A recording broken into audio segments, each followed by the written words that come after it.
working on this concept for this site for a couple of years and 8 to 10 years. Carl's been on it.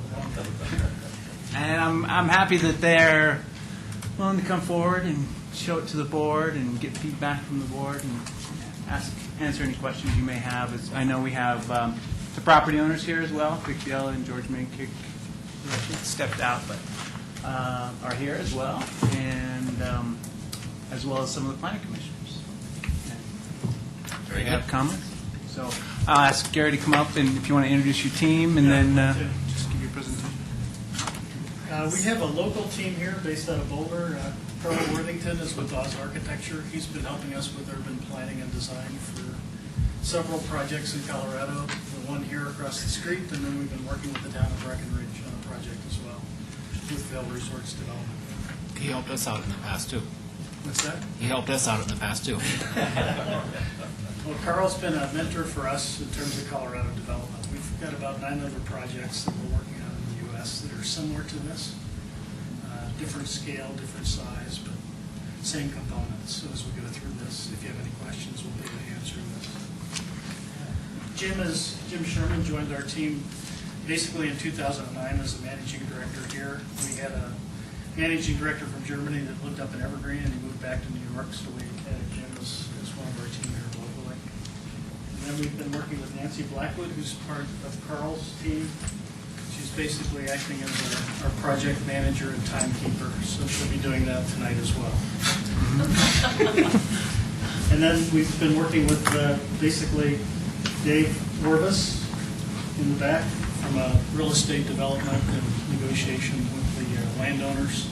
Our goal with the project was to basically put together a deal for all the landowners to do an integrated plan for the property. And I think that's it from our team here. I'll take you through a little bit of who our team is in the U.S. Excuse me, I just got off a boat yesterday, so the ground's still moving.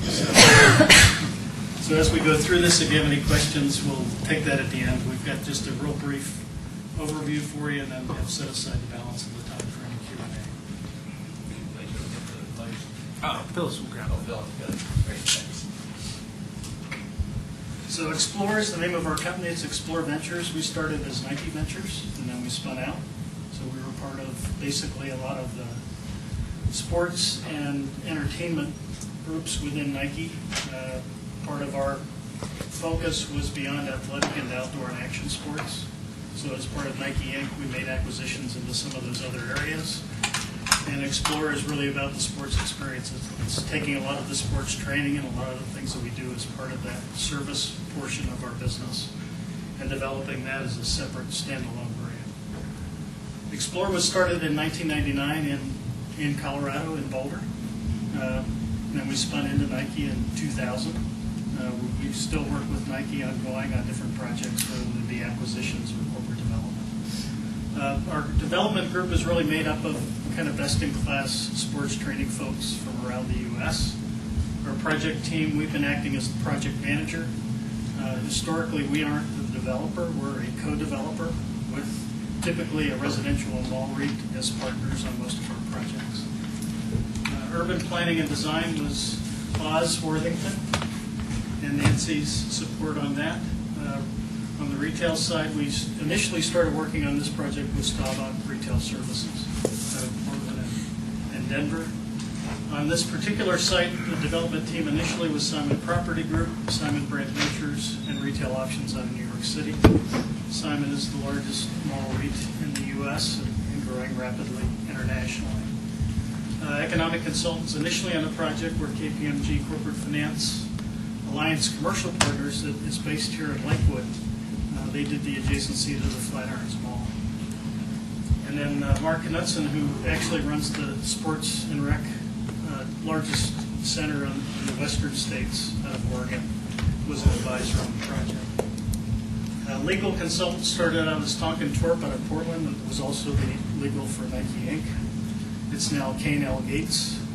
Because of mergers over the last couple of years, they're now part of the K&L Gates group. And then on proposal development, we actually used 2 city planners from the city of Portland, Michael Cronenberg and David Underhill, who were part of basically master planning and transit as part of that team. Our advisory group was basically a group of folks that have been in development and retail and resort development. Pat Gallion from Gallion's Trading Company. Pat had the Gallions down the road here at Flatirons and then sold to Dick's. Charlie Hubler is the president founder of U.S. Sport Camps. So if your kids or family members ever go to a Nike Sport Camp, Charlie is our man on putting those together for us with college campuses around the U.S. There's now about 70,000 kids a summer that go through that program on over 500 campuses in the U.S. John Gans, he's the head of Knowles National Outdoor Leadership School. Bruce Fitch was formerly the head of Outward Bound West. Gordon McFadden was head of Eddie Bauer, Helly Hansen, and Nike ECG. And then Gary Nelson is actually the proposed GM for the project here. He ran the Nike Sports and Fitness Centers, ran the Multnomah Athletic Club in Portland, a 700,000 square foot sports and fitness complex in Portland.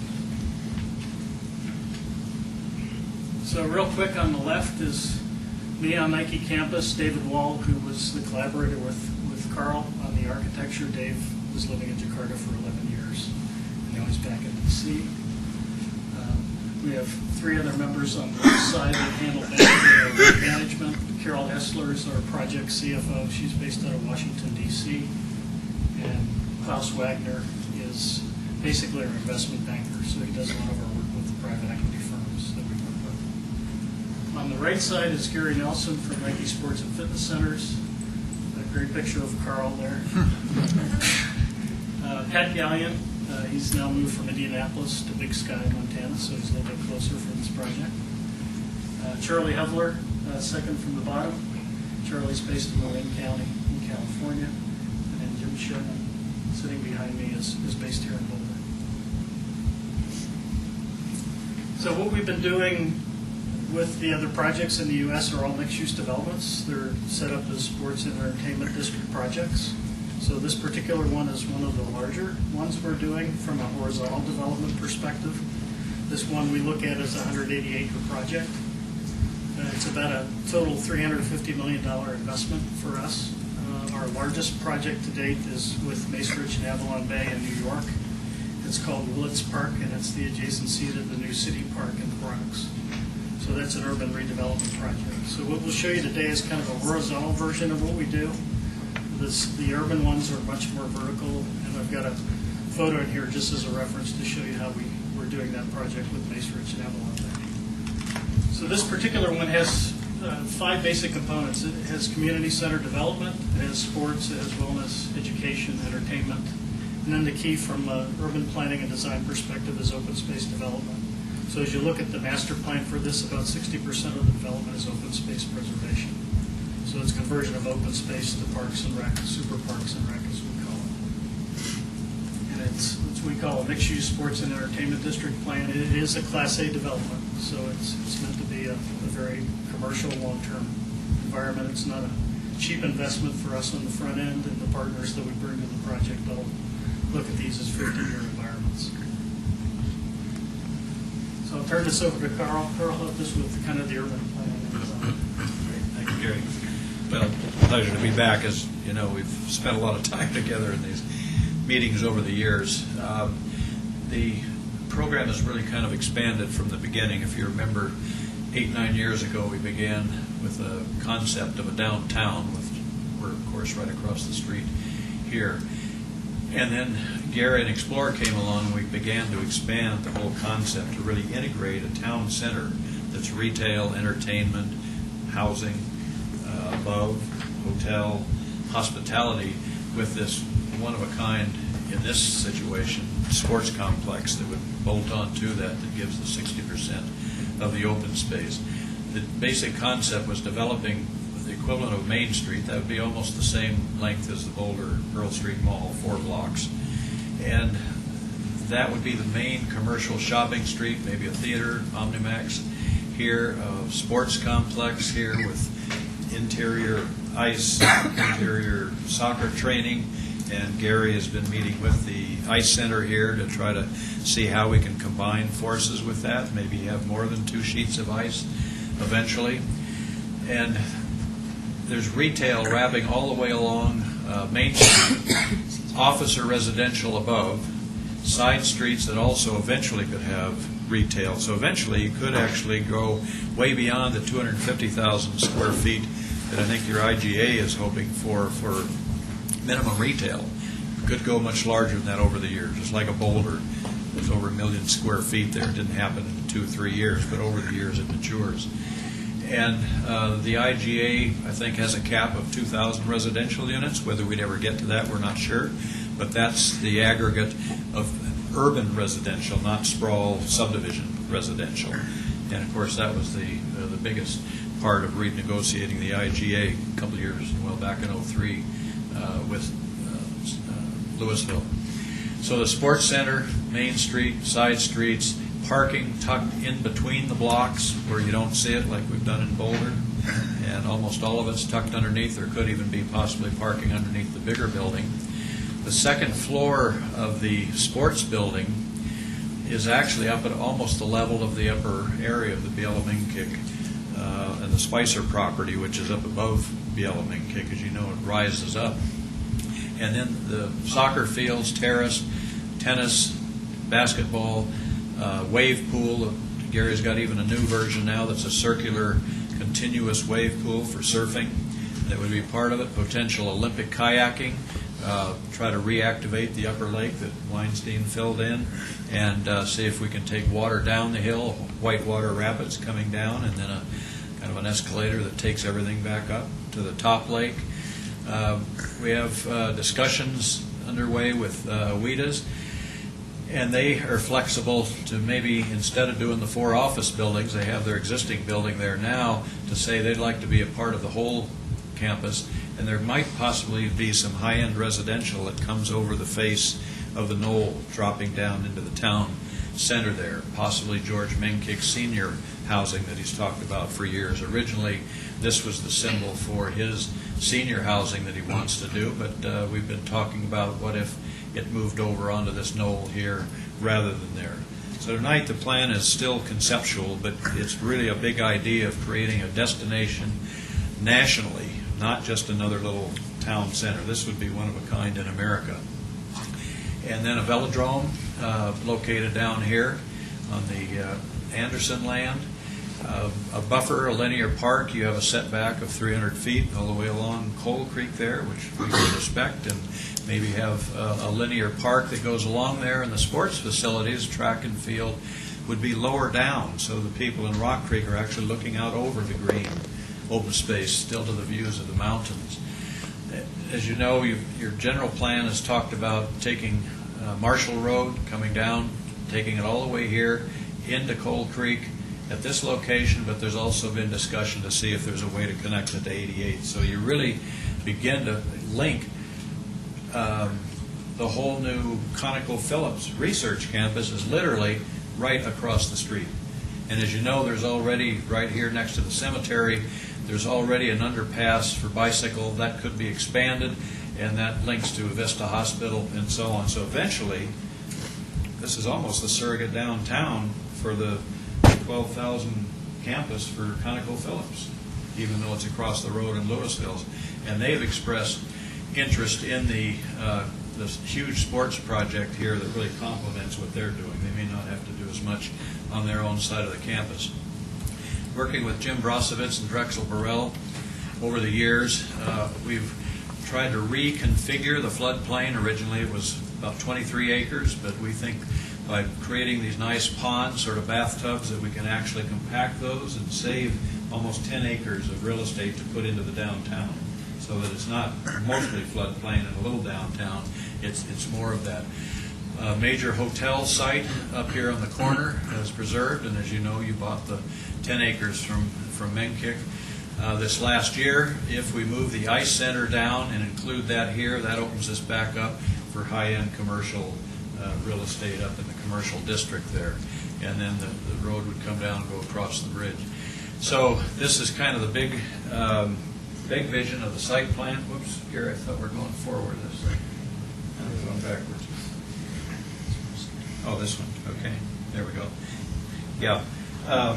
So here, if we're looking kind of southeast, Turnpike coming in, a vista over here, a Caslin, the main street with maybe a plaza in the center, much bigger trees than what's shown in the rendering. Maybe it can be blocked off as a complete pedestrian zone a lot of the time, so it's almost like a Boulder Pearl Street Mall, but daytime you can drive through that, our initial thoughts.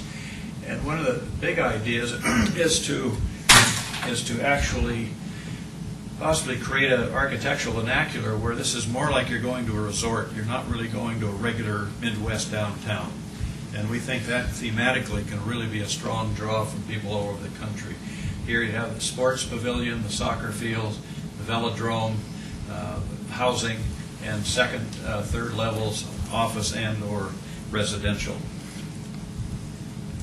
And here coming in on 36 going northwest, you'd come up over the hill and you'd have this huge piece of open space with the linear park, this a little bit down lower than the Cold Creek area, but these fantastic views of the mountains, and some of the high-rise here might actually be moved over a little bit farther there. But it would really, the whole thing would feel like a greenbelt park.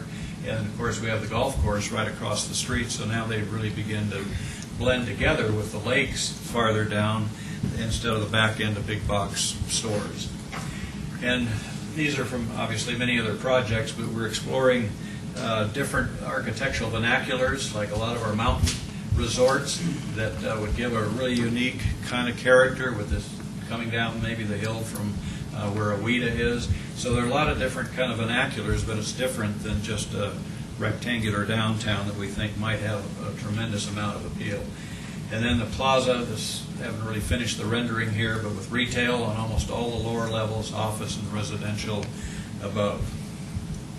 And just as a block model, a major hotel complex, retail here that would come back along Marshall Road, 2-3 stories, the big sports pavilion in the lower land, the Bieleminkik, and then the sports fields are halfway up above, up on the Spicer and the Shuck land. And the same way coming in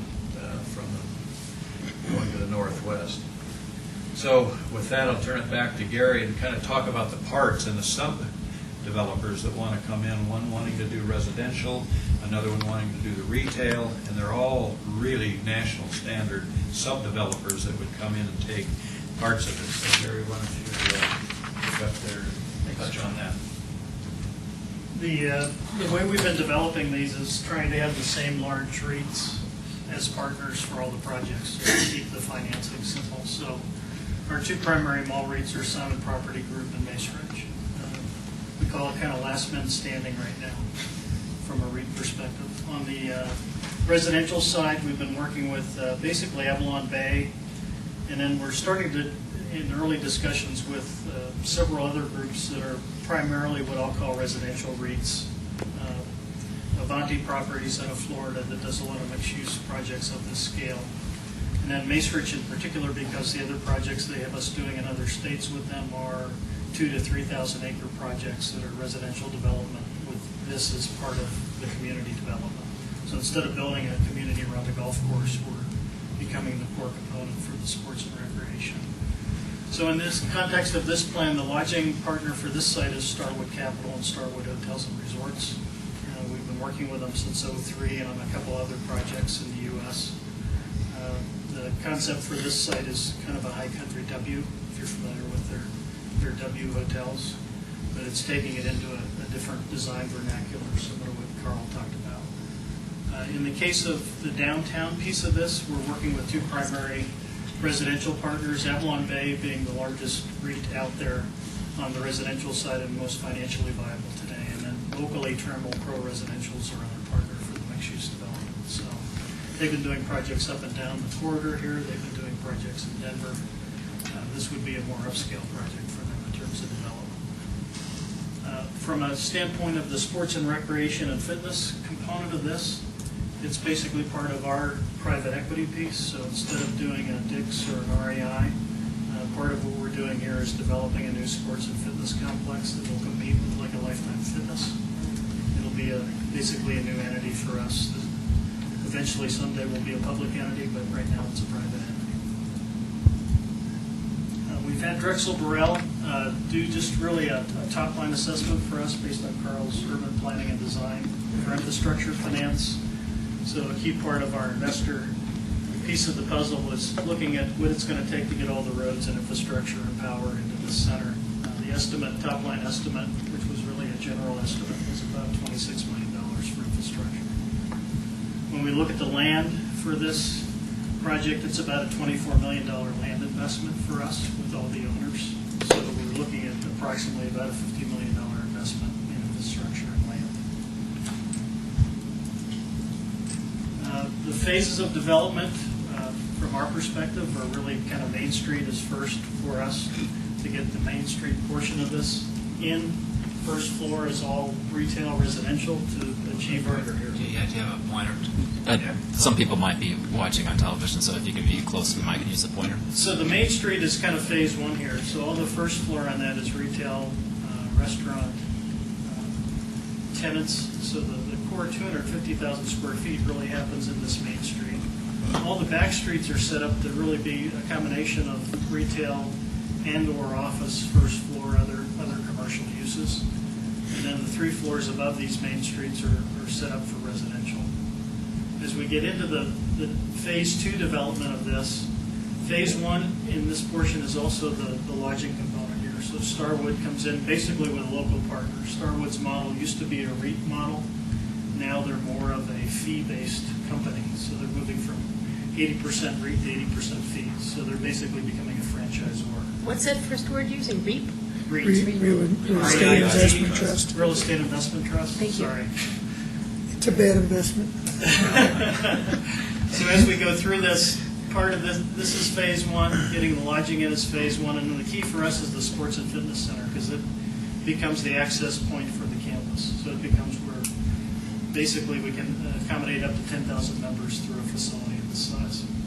So it's not as large as the Multnomah Athletic Club at 700,000 square feet, but this is basically 2 pads at 250,000 square feet each. So this is designed to handle some of the discussion we've been having with ConocoPhillips. They will not be building a sports and fitness center on their own campus. They'll be using this for their employee and corporate programs and their wellness programs. This is a field house for some of the bad weather that occasionally comes through here. We're counting on 300 days of sunshine, but in the interim, there's this component that's part of basically having an indoor facility similar to other facilities around the country. This is set up as track and field. These are field houses. This main component is built in phase 2. So phase 1 is this, phase 2 is the sports complex as part of that. So within year 1 to 3, you basically have Main Street lodging, sports and fitness center, and then the sports campus built out. So this portion of it is pretty easy. We've been doing this for 15 years. It doesn't take that long to put field in. For water preservation, a lot of these fields are field turf. And the one field here within the stadium is basically set up as real turf. So from a water usage perspective, we're conserving water on this site. This, as Carl talked about, is basically David Wall, who was in Jakarta, was part of the engineering team that did the artificial kayak runs for the Sydney Games. There's a couple famous folks locally that are also doing rapids, but we figure with about a 20-foot drop between this and this, we can build a Class 3 to Class 4 kayak and water run as part of this facility. This was basically a surf park as originally designed by Quicksilver Ventures. It's changed now with Kelly Slater Wave Park. Wave Company, we've developed this as a circular wave pond that can basically handle up to 35 surfers at a given time. So it can handle more surfers and more instruction as part of it. It's also more energy minded in terms of design, from a design perspective. So all these fields are multi-sport for soccer, lacrosse, hockey. These are all tennis and basketball down here. This is actually more than a velodrome. This is a triathlon training center. So I'll show you some pictures of what this facility looks like, but it's basically on this campus, but it's really designed to be a standalone in other cities. So it becomes like a Lifetime Fitness only for cross-training and triathletes. As we've done this is some Norba and BMX mountain biking facilities as part of the training that we do on site. And And then what we've done here is we've kind of indicated some other things that we'll be doing with ESPN and X Games as a facility for them. It's be a new facility. So when we worked on the project initially, 2003 to 2006, the key components were we were trying to consolidate all the Nike sport camps in Colorado to this one site. Not just for the summer, but for the academy stuff that we do year-round. So there will actually be a charter school on this site that has 1,000 students in junior and senior year that are student athletes. It's really set up as really a prep school, similar to IMG Academies down in Bradenton, Florida. So Nike Ventures, Nike Sport Camps is one of the key partnerships. ESPN Enterprises, Disney Parks and Resorts is another key part of the partnership here. So it's not just ESPN, but it's X Games facilities for this site. And then Quicksilver Ventures, Kelly Slater Surf Parks, and Tony Hawk Skate Parks are part of what we do with Quicksilver. So this facility will have a lot of the same kind of capability. The charter school, they would attend the school year-round? It wouldn't be for a couple weeks at a time, it would be a year-round school? It'd be a year-round school, and part of part of the program with U.S. Sport Camps now is extending that into year-round programs versus just after-school weekend and summer camps. So the facility here would basically have the ability to manage up to 1,000 students as part of our day capacity for the site. The other facilities will also have an academy on them as well. The core mixed-use components, we came back to this project in 2009. We worked on the New York project with Mesa Ridge and Avalon Bay. It was a long project because we were one of 50 companies in an RFP to bid for that project. So we won the project. It took a year and a half. But they kept changing the specs for the project to deliver the same capability we were delivering, and eventually nobody else could deliver that capability. So we won the bid on that. That project is also starting now. We've been doing 2 years of remediation on that site in New York, in the Bronx. So we'll be doing some of this work in parallel. Fortunately, we've got a local team here to work on this project. So the key components in this one are minimum 250,000 square feet of retail and restaurant tenements on the ground floor, including part of the way this works is we have basically flagship stores from a lot of different sport brands from around the world. Basically, in the retail component, we have about 150 different sport brands from U.S., Europe, Asia. So it's very much a global brand shop orientation. We involve active lifestyle brands as part of the retail tenants. We have upper sport fashion brands, both casual and luxury brands that are part of this. And then what we call emerging growth or international retail brands that don't run their own retail yet. So we're working with Pat Gallion to set up a retail capability to help them go to retail here in the U.S. And then as Carl talked about, community center tenants and partnerships. We've all along had kind of old hockey in our planning sites from a standpoint of how we've designed and developed our components here.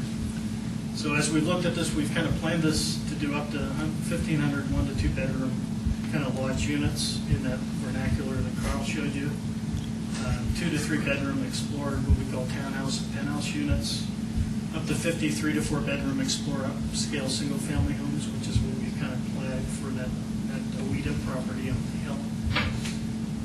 And then, working within the 4-story IGA. Up to this point, we've been looking at about 1,200 residential units. We haven't pushed it past that just because of the economy and what's been happening. Trammell Crow, most of their new projects that have been selling out, like the Sky down by the Core Center, are all 100% leased projects. So a lot changed between 2007 and today.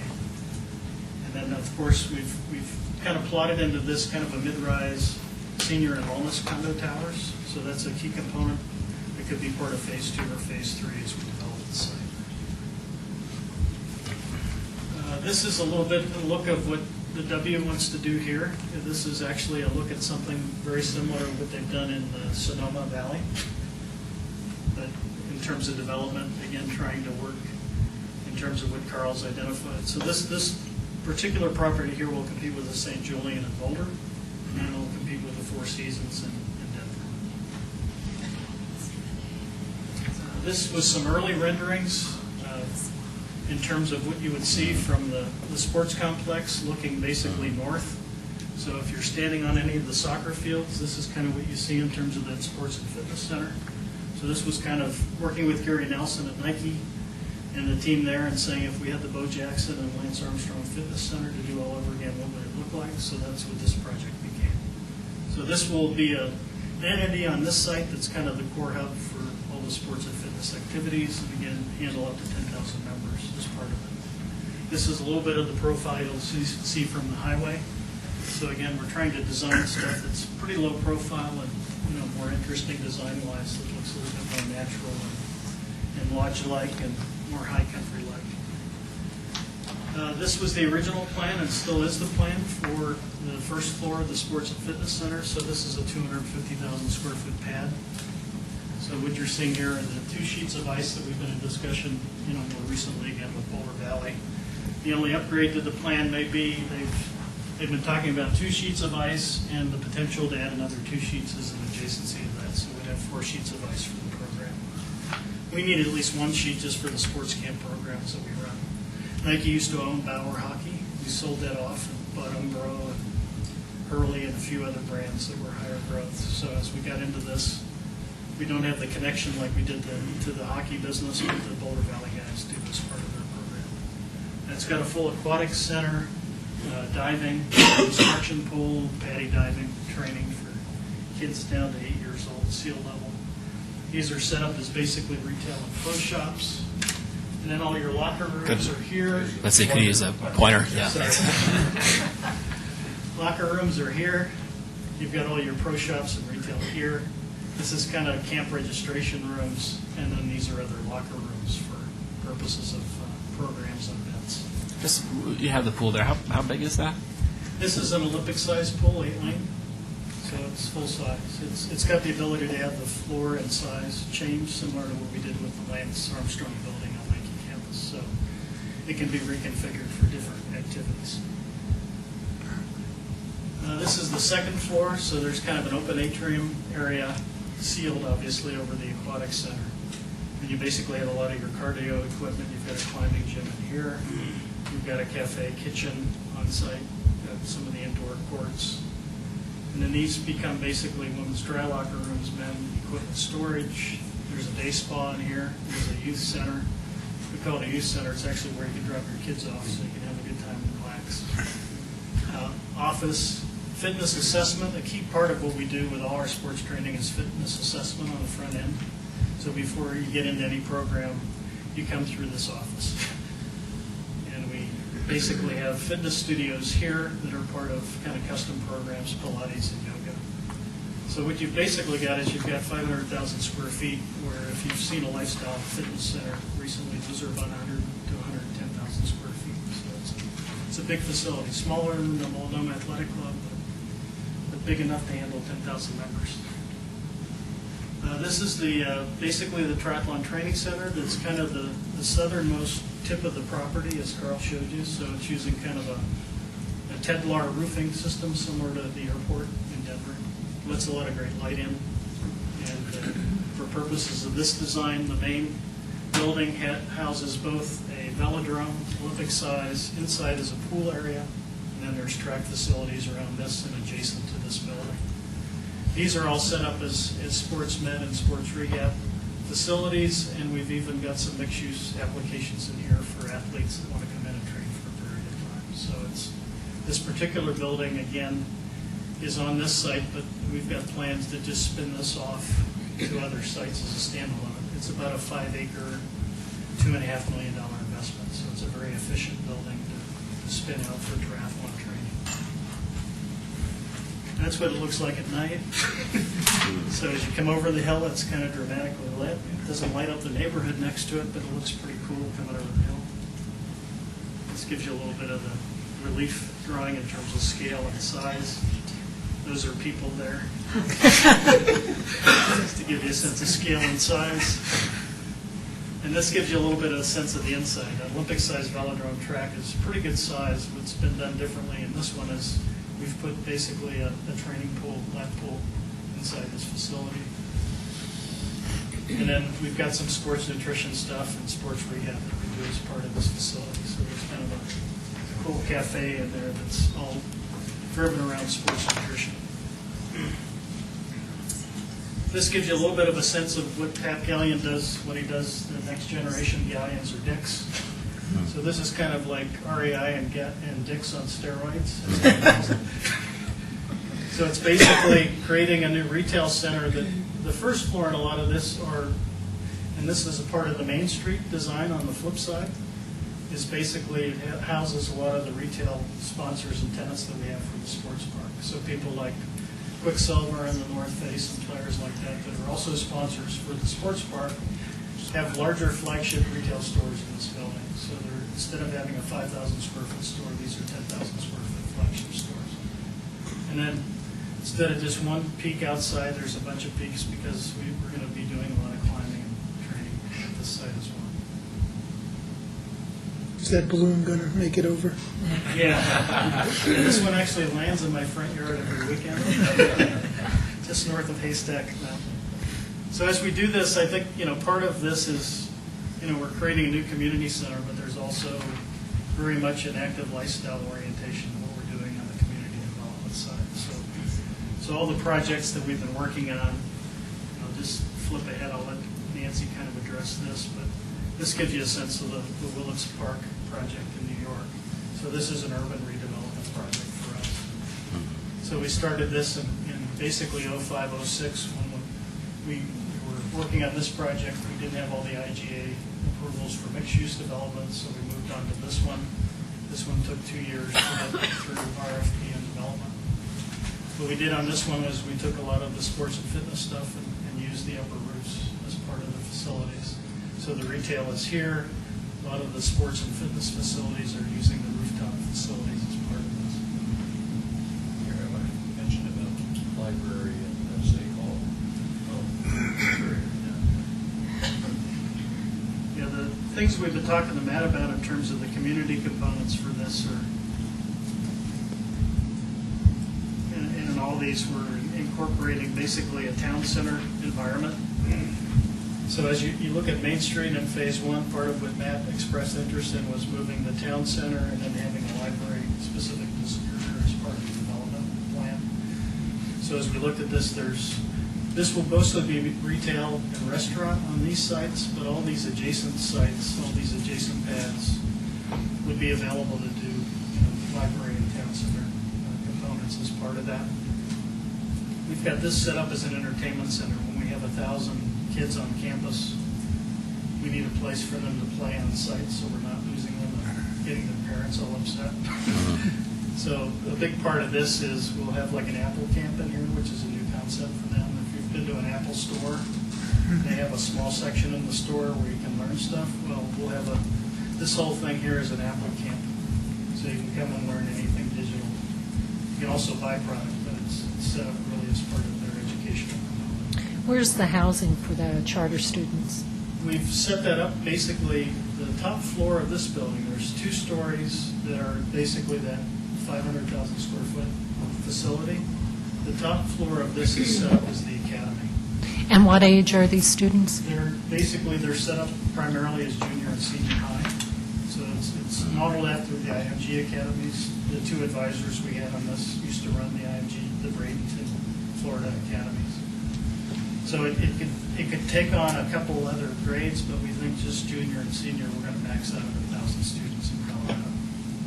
If it has NCAA level coaching, as prep school for great student athletes, we think there'll be sufficient demand to handle that. So right here is the sports and fitness center. So that top floor basically becomes the academy. And then what happens for a lot of the students that come in for these, and this was the experience at IMGA, a lot of the parents and the families move with the kids, and they're there for those last 2 years of high school. So we envision a lot of the residential housing being part of the 1,000 students that are taking classes up here and then practicing out here day in, day out. For us, it's a great way in the financial model to build the business, because during the day, when it's low traffic for normal consumers of the site, they're out there, practicing their drills and doing a lot of their work. So typically in IMG Academy, you're doing classes in the morning and drilling in the afternoon, or vice versa, depending on their programs.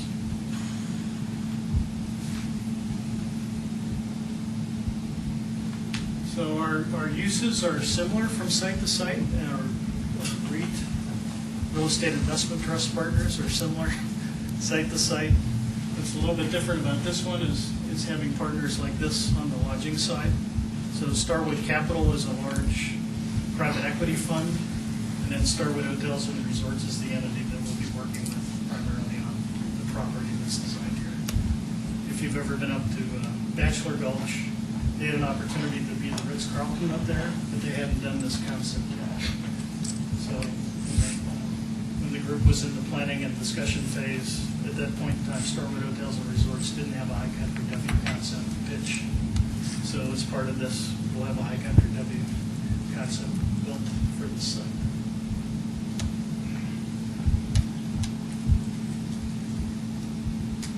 So a couple of big components, big investments from a platform perspective, and then from a timeline and development perspective. We've kind of been working with Matt on this from a process standpoint, from your own perspective, to really look at kind of project initiation, pre-application conference. So a lot of these things have been done kind of behind the scenes up to this point. Tonight we're making the kind of the overall concept plan presentation. There'll be some other site things that happen in the time frame over the next 30 days. There's been a lot of work that Carl's done over the years on the site from an engineering and development perspective. So some of this is looking at the history, some of it is new work that will take some time and investment. Prepare plan development plan. The PPD is basically July through September of this year. Plan development for the entire property, we're looking at September, October. Completion dates this year. Nancy will help drive us to those dates. Plan development, October, November of this year. So Board of Trustee and public meetings. Prepare final plan development phase for each phase, November, December. And then phase one development plan projects, December, January. So in our discussions with like Boulder Valley Hockey, it doesn't take us that long to build that building. We built that building in 9 months before. So once we get through this process, we can get into construction phase pretty quick, and it's something we've built before. It's not all new building and new prototypes. So as we get into this, it's I think it's a little bit easier for us to engage at this level on a large mixed-use development because we're doing other projects similar and some of them larger than this. So architectural engineering, design and building, this is all the stuff that Carl's team will be running on. And then contracts and construction, we've already had preliminaries on this to develop our financial model. So we have some great local resources to help us build something great, get it on the ground, give you a new town center. Great, thanks. Anything else you want to present? Otherwise, maybe we could open it up for some questions. Open it up for Yeah. questions, that'd be great. And why don't we, there's probably members of the audience that want to ask some questions, and that would be fine too, but let's run down the board first if we could. So maybe just this way if we could. Trustee Pennington. I'd just like to know how many of this type of facilities you actually have up and running, and what your experience in real time is with those. We've got 10 in development. Oh, yep. Thanks.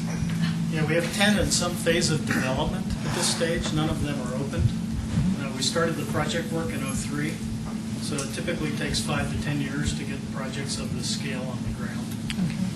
From a development partner perspective, I think if you look at Mace Ridge and Simon, you can look at Flatirons and 29th Street for Mace Ridge. You can look at Simon for any of the other 350 malls around the country that have been developed as Main Street. When we did the planning initially with Simon Property Group for this site, they took what we learned from doing mixed-use development and they did their first site down in Naples, so we can give you a relevant project to show you how that turned out with Simon.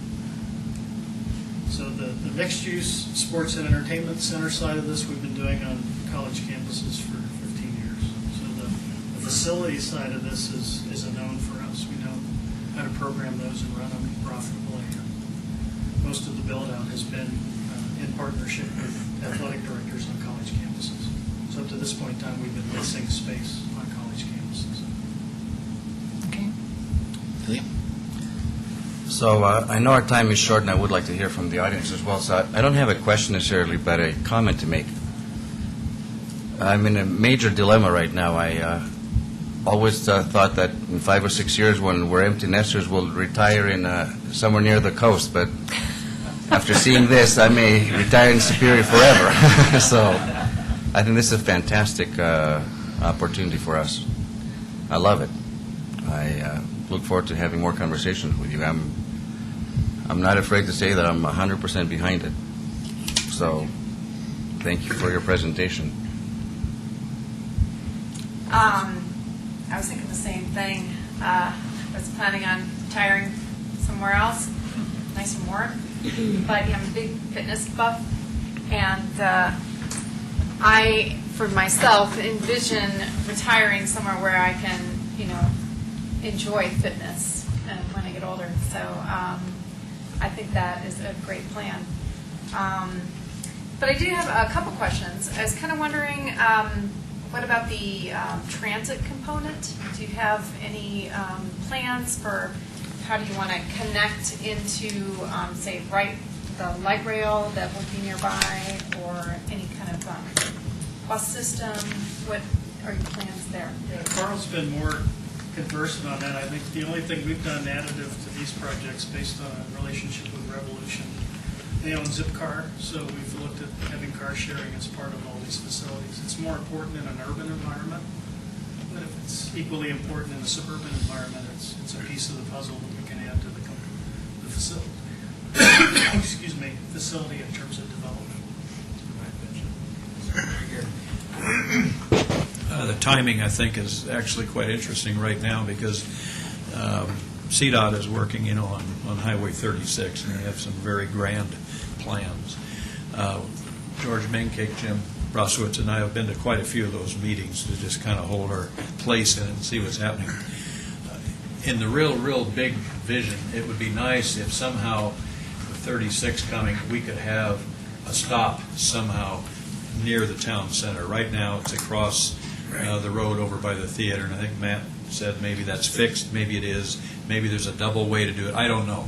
But right now is a time to get more active if we think this vision really makes sense, to get in and continue to see if we can find a win-win thing where we do have a better stop and crossing over both sides. So we've been really paying attention to that, and I think that would be a key thing to work on with the town and ourselves to see what kind of lobbying we could do.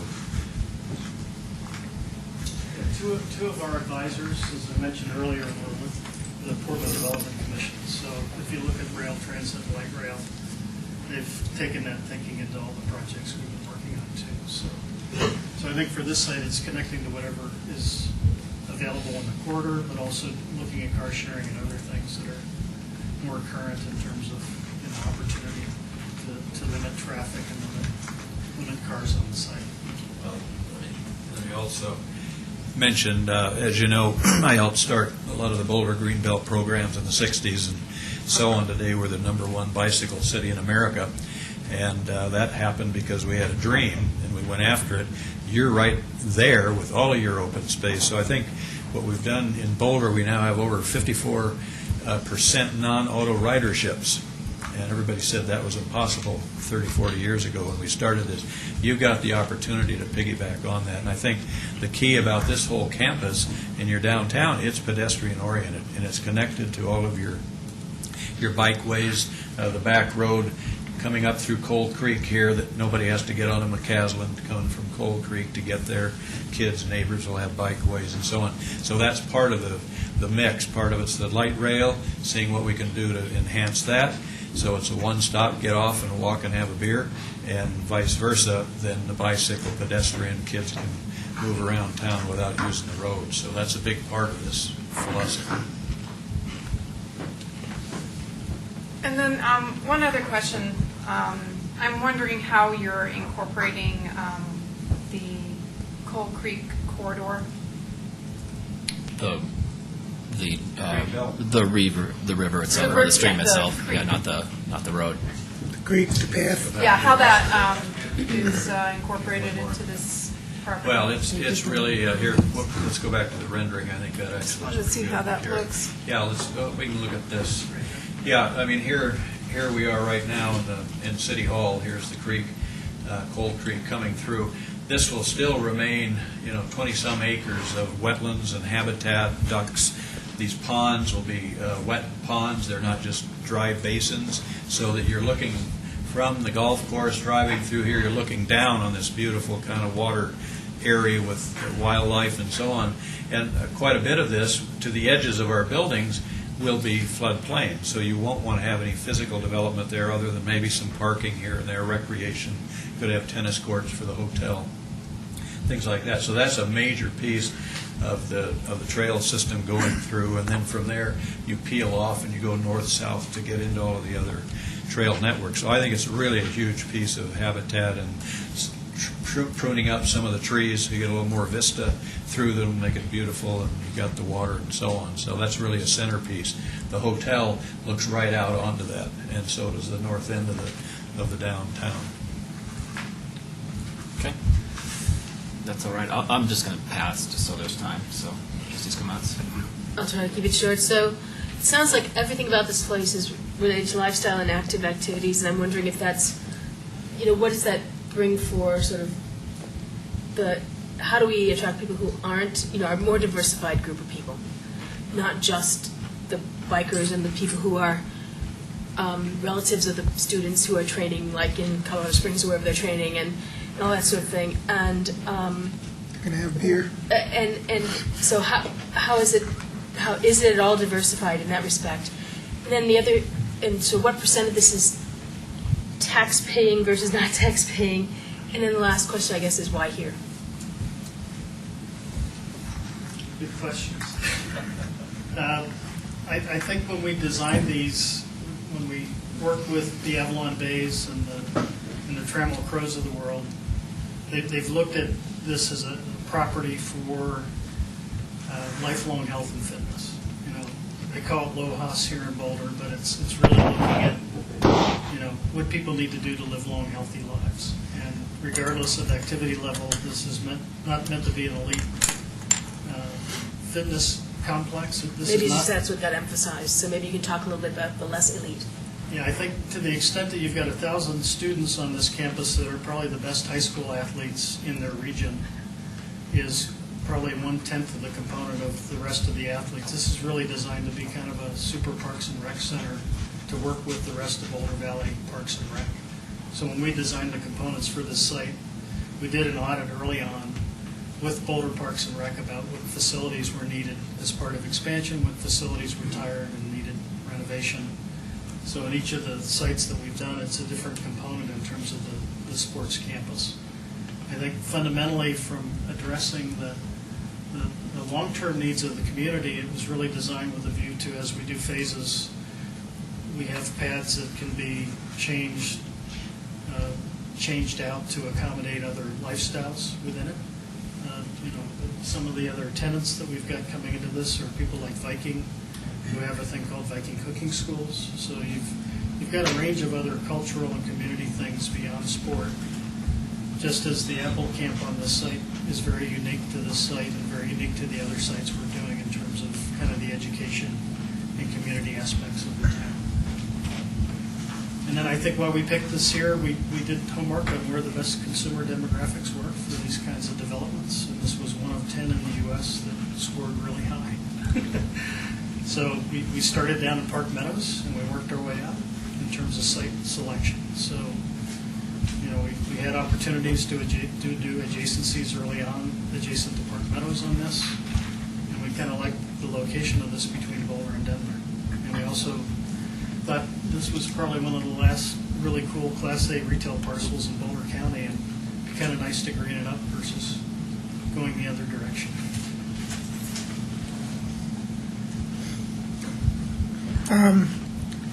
First of all, I am retired here.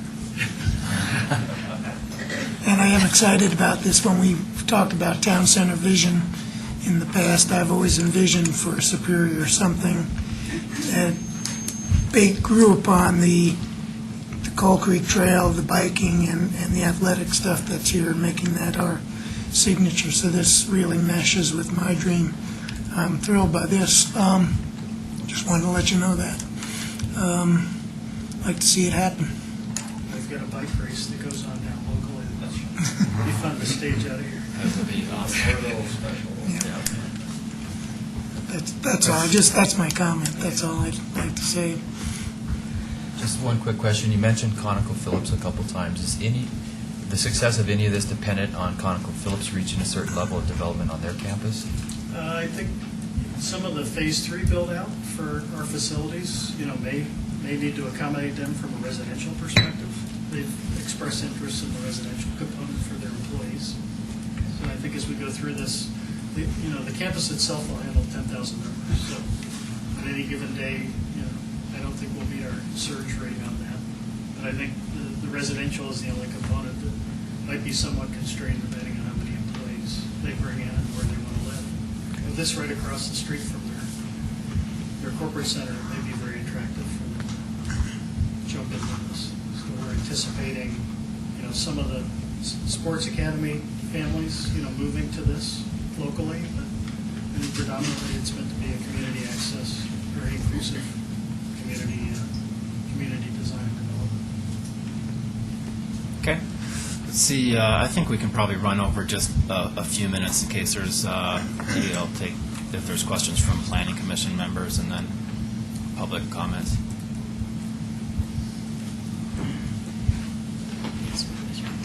Yeah, I'm Rochelle Rootmaster. I'm a 12-year Sagamore resident, Sagamore original town and all of Superior Marketplace.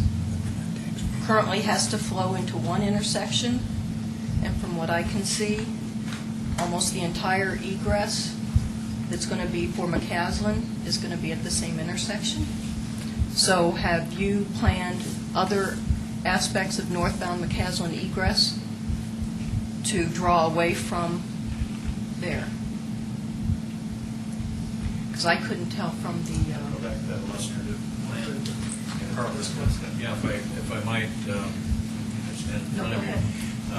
Yeah, here's McCaslin and Marshall Road, of course. We've got one intersection here. We've got the Main Street intersection here. We have the Awida entrance here. So we have three along McCaslin. And then we've got two potential ones, Coal Creek and one if we can connect to 88, so it really spreads the traffic out. The rendering didn't show it. It doesn't look like there's an intersection That's there, but what I there was is. trying to Yeah, no, you were right. If we had to rely on that, that would be a big problem. But here, we've got a loop system here, and then we come here, and the Weedas is a backdoor system also. Okay, thank you. Other questions? Okay. Well, we might as well wrap up the work session. I think it's an exciting concept. I think that you've seen interest from the town board, and I think that we could probably work together collaboratively in a really good way. So hopefully we see this come to fruition. So thank you very much for your time. Appreciate it. Jim has an early order, pre-sale order sheet. For all the retirees. Okay. Fantastic. There you go. Thanks so much. Appreciate it. So,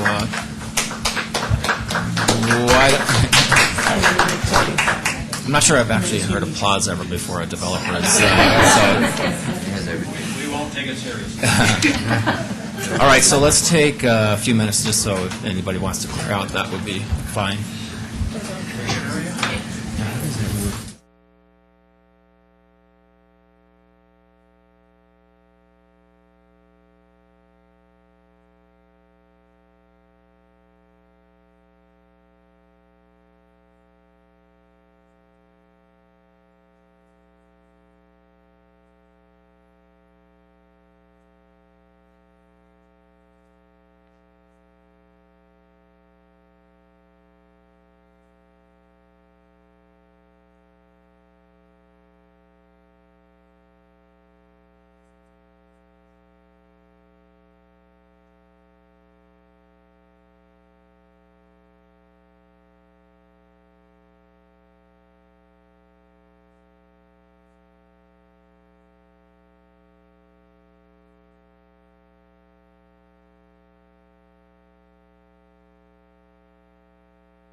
Welcome, everybody. I'd like to call to order a regular meeting of the Town of Superior Board of Trustees for June 27, 2011. And Phyllis, if you call the roll.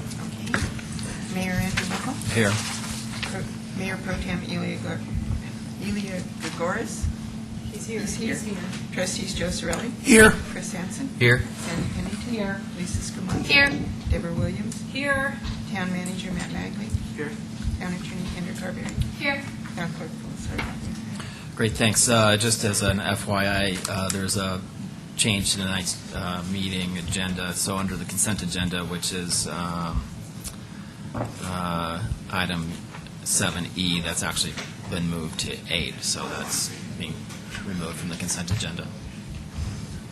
With that, are any other changes to tonight's agenda? Excuse me. Seeing none, I'll entertain a motion. Trustee Skumatz, second by Trustee Williams. All in favor? Unanimous. Thank you very much. That brings us to item number 4, reports, questions, and issues. Trustee Hansen, would you like to start? Sure. Attended CML last week.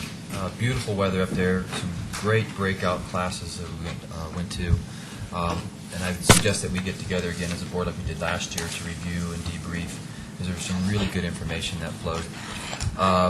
Some of you know we started a youth rugby club this year back in March, and we just finished up the state championships last week, and our U9 and U11s fell a little bit short. They're undefeated on the season, but they fell a little bit short at the states and made it to the semifinals.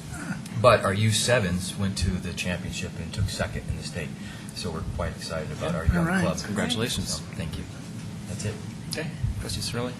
I attended a interchange meeting today with Trustee Gregoris, Mayor Pro Tem Gregoris, and Town Manager and Deputy Town Manager, and representatives from Louisville. And we looked at and are proceeding with an RFP jointly to get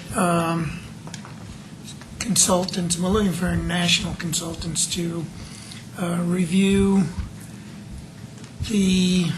get some real traffic count ideas for what we face in the future for the interchange, McCaslin interchange, and that's one piece of it. And then secondly, for them to make some suggestions on how to best attack what we'll be dealing with in the future with traffic counts on McCaslin based upon projected growth in the area. And they're looking at what can be done.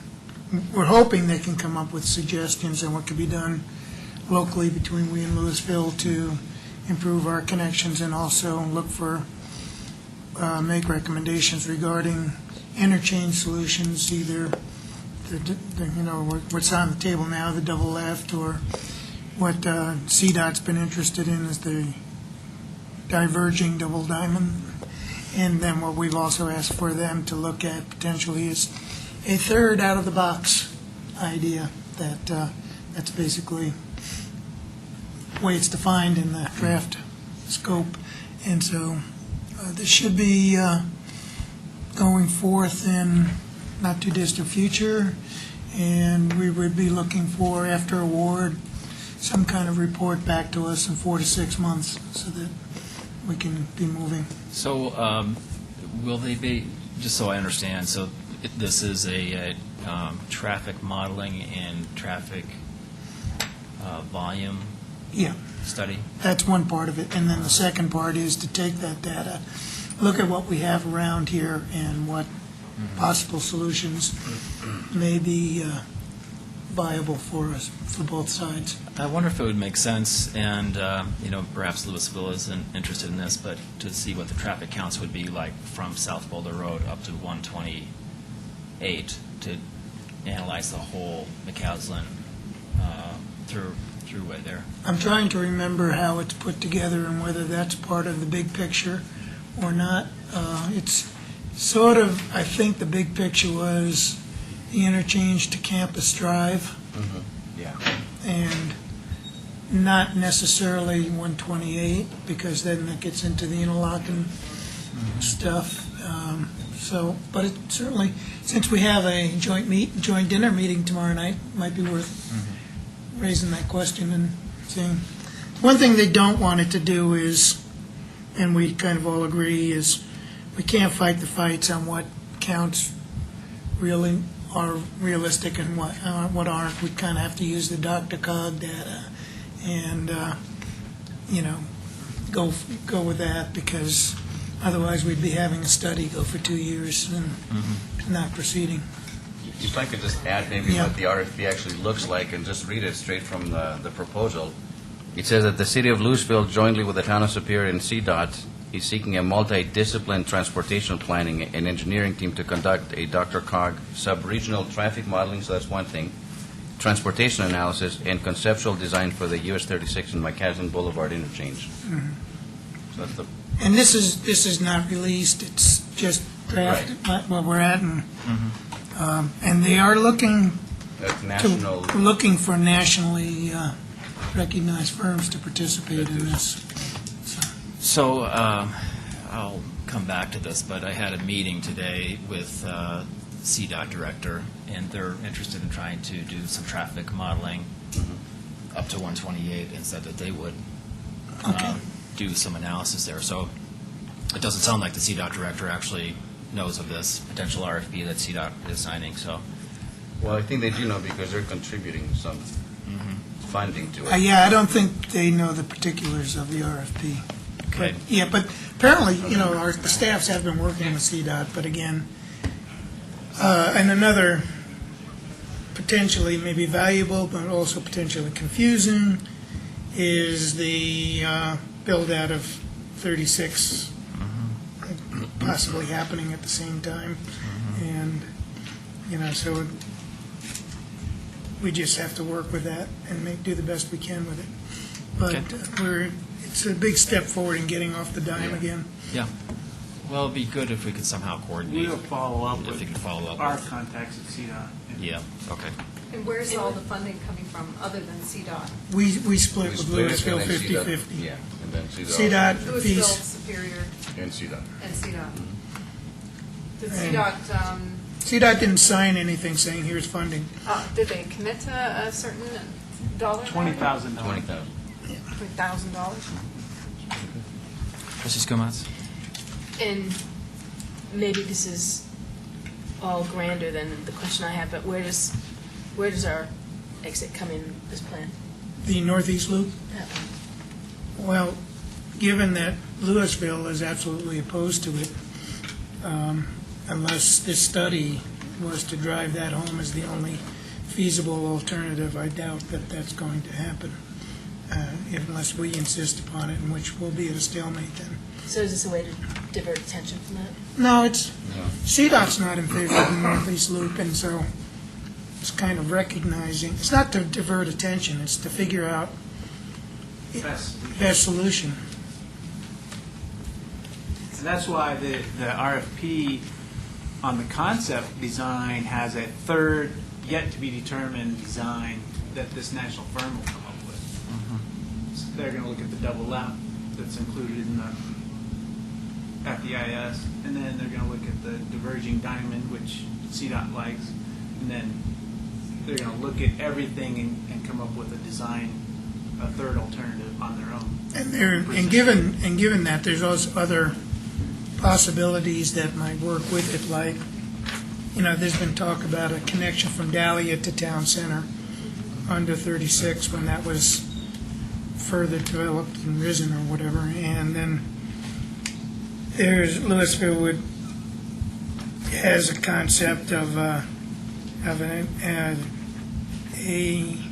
interchange or an exit of some sort by Campus Drive, not at 88th Street, but by Campus Drive. I'm not sure I can envision how that works, but they're somewhat interested in that. And all of these things, the idea is what can happen to relieve pressure on McCaslin, as well as what McCaslin has to offer. But it won't be that because Louisville is half funding it, this group will be banned from putting our No. preferred design as the third one? No, there's no ban in it. First of all, Louisville is funding half of it. We're all working on it. We're jointly on the RFP. We're going to be jointly involved in the selection and jointly involved in the results. So I have a less cynical idea of where we're going. I do not have a strong optimism that a northeast loop will ever happen, but personally, Was CDOT It just- pushing the diverging diamond? well, they're interested in it. They're definitely interested in it, but I have not engaged in any conversations with them, so I don't know what that degree of interest is, nor do I understand the feasibility, and that's part of what this RFP would get us some results on what's feasible and how can it be done without killing the town while doing it, kind of thing too. Okay. I mean, it just seems like a necessary step to move forward. Anything else? More questions tomorrow night if you have them. There you go. Trustee Skumatz? I think everybody attended the goals meeting. We had I also went to the CML conference. We had a Resource Conservation Advisory Board meeting for Boulder County where we heard about a lot of different things like advanced disposal fees and an update on the group that's interested in plastic bag bans or fees in Boulder and what kind of impact that's had other places, like 80% plus drop in use of single-use bags and stuff like that. I don't know. No one knows quite where that will go or how far it will go, but it's been before. The group has testified before the Boulder City Council at least a couple times. They're doing it in Europe. Oh, and here in the U.S. as well. D.C. has one. Yeah. Telluride has one. We also heard about the zero waste concept that's going to come before our board, and that the RCAC has been looked at, and I guess we're going to have somebody from the RCAC talk a little bit about it when it's presented before the town board. We heard a little bit about social marketing and how door-to-door can be a cheap way to get people to change their behaviors, a surprisingly cheap per impact way. And I met with a couple of legislators to debrief about what happened in environmental legislation last year, because I'm on the policy group for this RCAB, and trying to work with them and other environmental groups to figure out what kinds of legislation is even feasible next year, if even worth trying. I got a chance to see the way another bike race is run somewhere else. And gosh, if we think that the Morville has an impact, just imagine hundreds and hundreds of tents in the lots around schools and things like that. That's an impact on a town. Where was it? It was up in Frisco, one of the overnighters who would like to Colorado. And the kind of volunteer effort that they get for that project is pretty amazing. And then I think if we're going to talk about this sports complex or whatever, I propose we do one of those volunteer dig overnight stealth exit creations off of 36. What do you think? Suddenly just appears. Okay. Let's see, so it's been brought up a few times that we'll be meeting with the city of Louisville coming up. I have recently come to find that I will not be able to get there, it sounds like. I'm trying to work my way around that, but it's not looking promising at the moment, so I will do my best, so apologies up front. Let's see, the only meeting I had was a meeting today with Governor and with CDOT Director talking about Jefferson Parkway.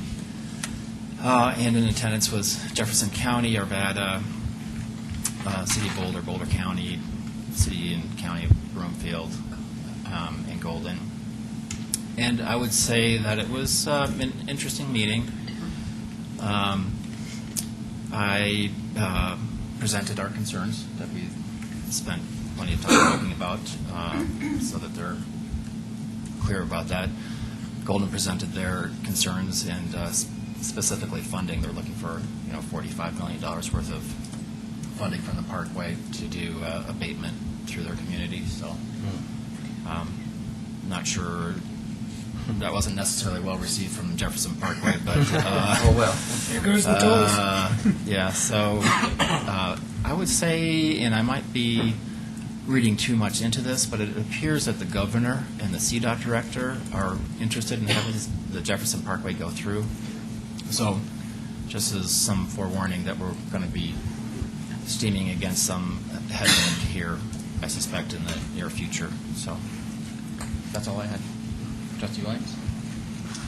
Well, I attended a CML conference in Vail all last week, and I suggest, like Chris said, that we should all get together and kind of give our synopsis reports on what we learned from the CML conference and what sessions we went to. It was very good. Most of it was very good. There's a few things that need a little help, tweaking.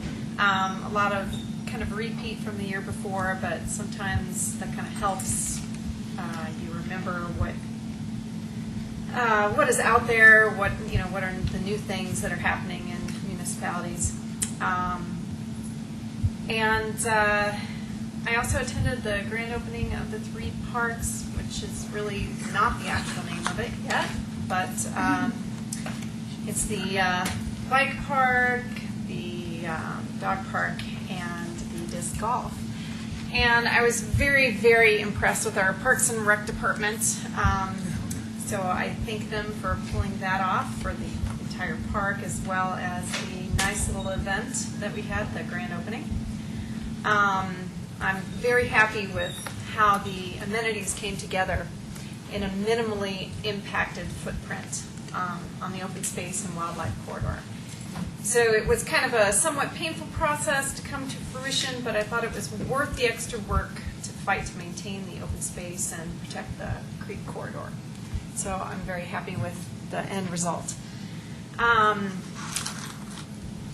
was not here at the last town board meeting, so I kind of missed an opportunity to congratulate all the staff on the Morgul Classic Bike Race and the festival. I was able to be a marshal and pass out water and power aid to the racers, and it was a great bike race. The festival, it was kind of interesting to see how that evolved from the year before. It still needs some improvement. Obviously, every year we improve, any festival that we do. I kind of like the concept of the street festival. Hope we can expand on that further. But anyway, I thought it was a very good festival, and I thought it was an incredible feat that the town staff was able to pull off. And hope we can get you more help next year, because that is incredibly monumental to pull off, in my opinion, of what I saw. I have a Dr. Cog special meeting. It's called a Metro Vision Implementation Task Force.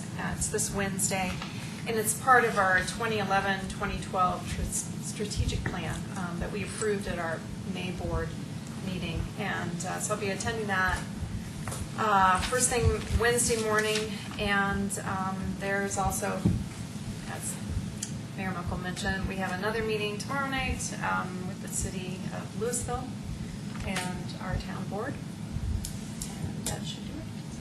Thanks. Trustee Gregorius? So I too attended the inauguration of the 3 parks, and Trustee Sorelli was there as well. With my bike. It was his bike there, yes. Great event, very well attended. It looks beautiful. I mean, that's the way when we come together and have a vision of something. It's great to see your vision actually become a reality. So it's a beautiful park. This morning we had the US 36 transportation with Trustee Sorelli too. The one thing that I felt it was probably the most cordial meeting we've had. Mm-hmm. And they started off by saying that they've looked at the 88th Street interchange and they realized what an impact it would have in our neighborhood. So, they basically said, we agree with you, so we're removing that from, not that we would ever allow them to do it, but it was nice to see them actually see a little bit of our point of view and what impact it would have in our neighborhoods. Unfortunately, like you, Mayor, I'm going to be on a plane tomorrow night, was the last week, so I'm going to miss the dinner as well. So it was, I couldn't get any other flight any other time, so that's the only time I could go. So I apologize for that. You're in charge, Matt. Yeah. So, I'll let you know. okay. Trustee Pennington?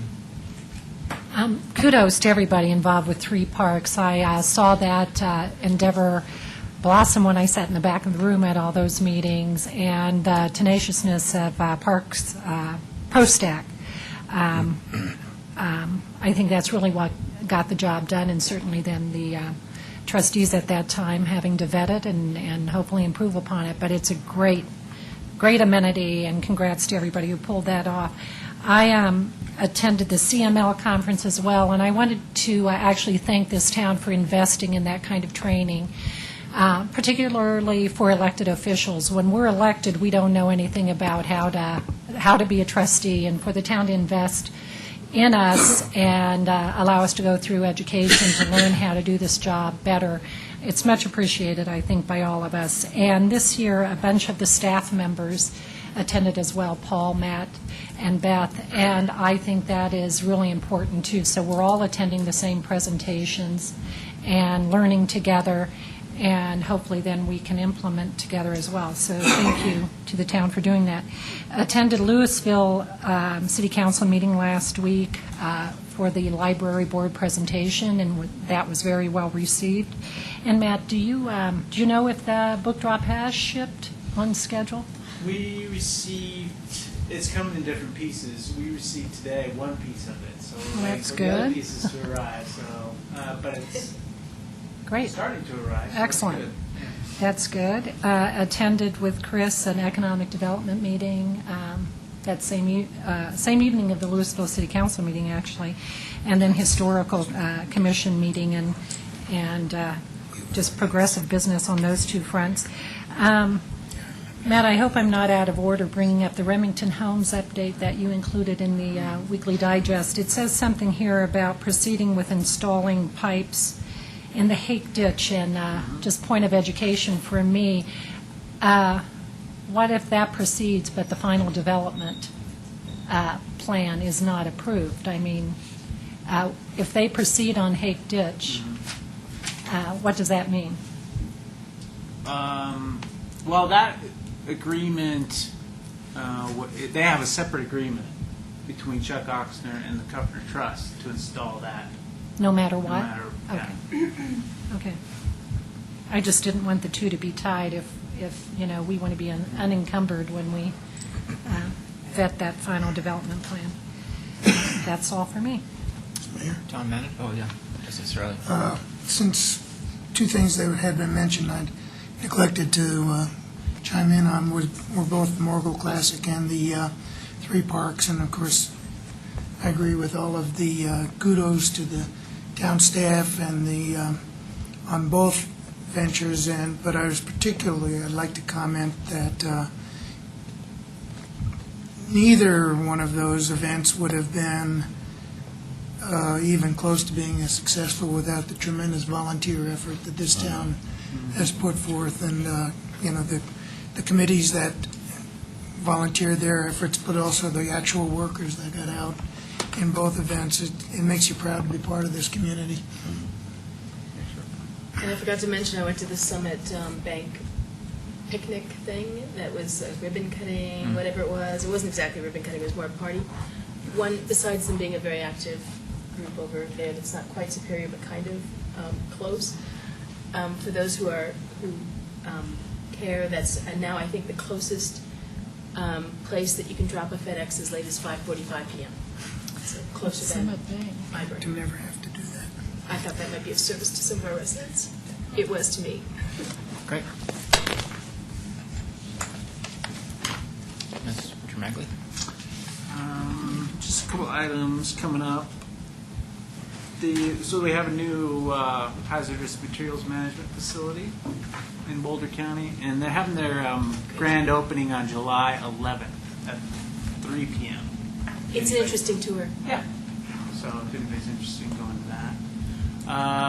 Our parks and Recreation staff was able to finalize a date for the park naming, or the field naming for John Kuffner. It's July 30th at 10 a.m., looks like. So if you want to put that on your calendars, if you're interested in going to that, we were able to confirm with his family that that date works for them. And then the July 4th event, I think Trustee Williams got back to us about participating in that. So if anybody else is interested in flipping pancakes, or, okay, I'll have Martin get with you. And if anybody else thinks they'll be able to attend that and wants to participate, just let me know, and we'll get you scheduled in for a time slot. The fire department usually pretty good about helping us out with the flipping of pancakes as well. So that was it for me. Can you repeat what the July 30th, 10 a.m. meeting is? John, yeah, we're dedicating that field Kuffner at the Field. Town 9 Park for John Kuffner and his memories. Okay, anything from Town Attorney? Nothing. Town Clerk? All right, brings us to, I don't have it in front of me, but I believe it's public comment on consent agenda and non-agenda items, if I remember correctly.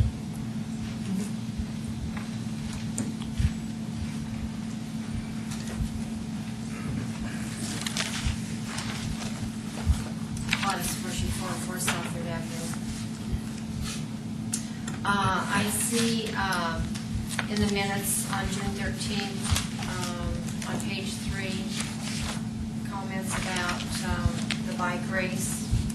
Do we know yet if we made or lost money on the bike race? We haven't had our wrap-up yet, so. We are going to have that wrap up at work session in July. I think the second meeting in July. I see that you'll be having a meeting on planning the event for next year. The original town residents did petitions. It has been totally ignored. And I want to make sure that those petitions are considered in this planning meeting strategy for next year to move the bike race out of original town to Sycamore Street.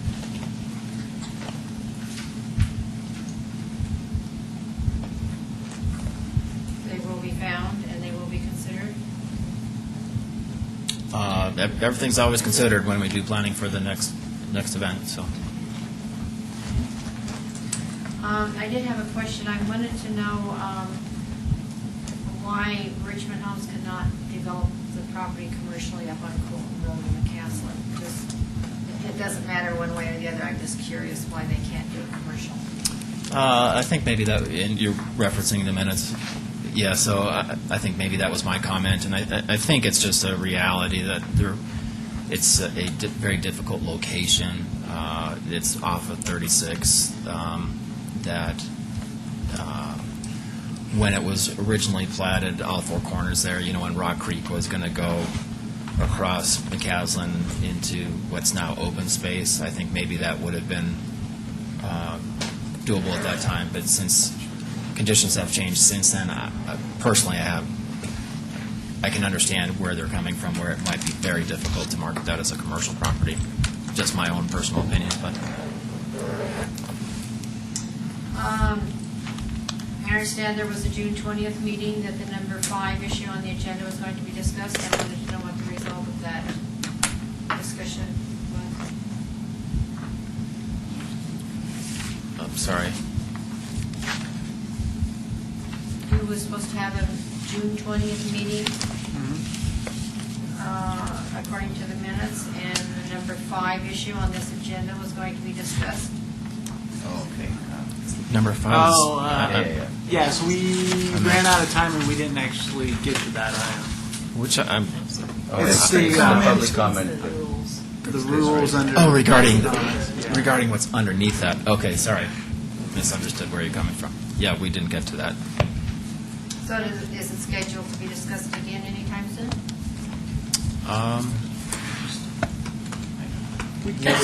We probably should talk about it sometime. So the answer is yeah. Maybe part of one of the work sessions Yeah. coming up. work session in July? I'll have to take a look. Yeah, just have the town manager work on the scheduling. You all got my email about our alley in South Addition. Superior Historic Commission has been given a case of Superior cookbooks. I've been cleaning my garage, and they have been given a case of cookbooks to sell at the activity that they're involved in for the July for a money-raising project for the flagpole area.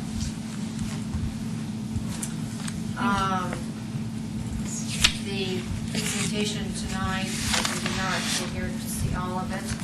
What I did look at in the packet, I did not see anything about historic preservation. I want to make sure that our cemetery is not touched, and I want to make sure that the old railroad bid is preserved. So I talked to the two gentlemen afterwards.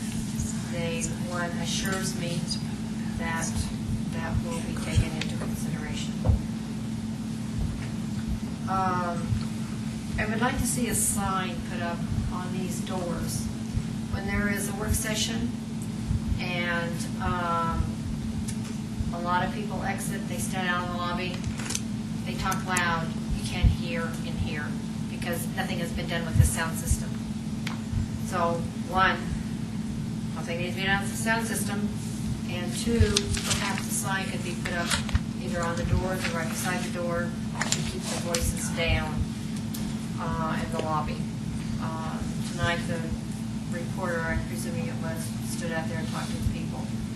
And there's been other times that, when the people from Saddlebrook has been down here, they've stood out there.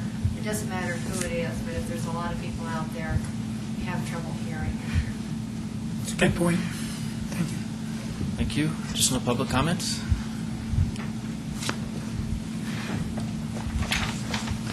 Hi, I'm Bob McCool, 312 West Coal Creek Drive. Since there is a faction against the Morgul going through town, I do want to speak to the other side. We live on the corner of 4th and Coal.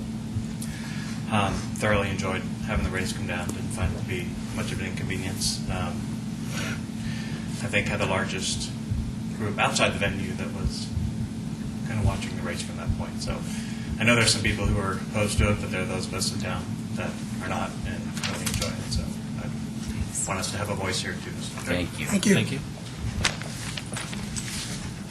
Just no public comments?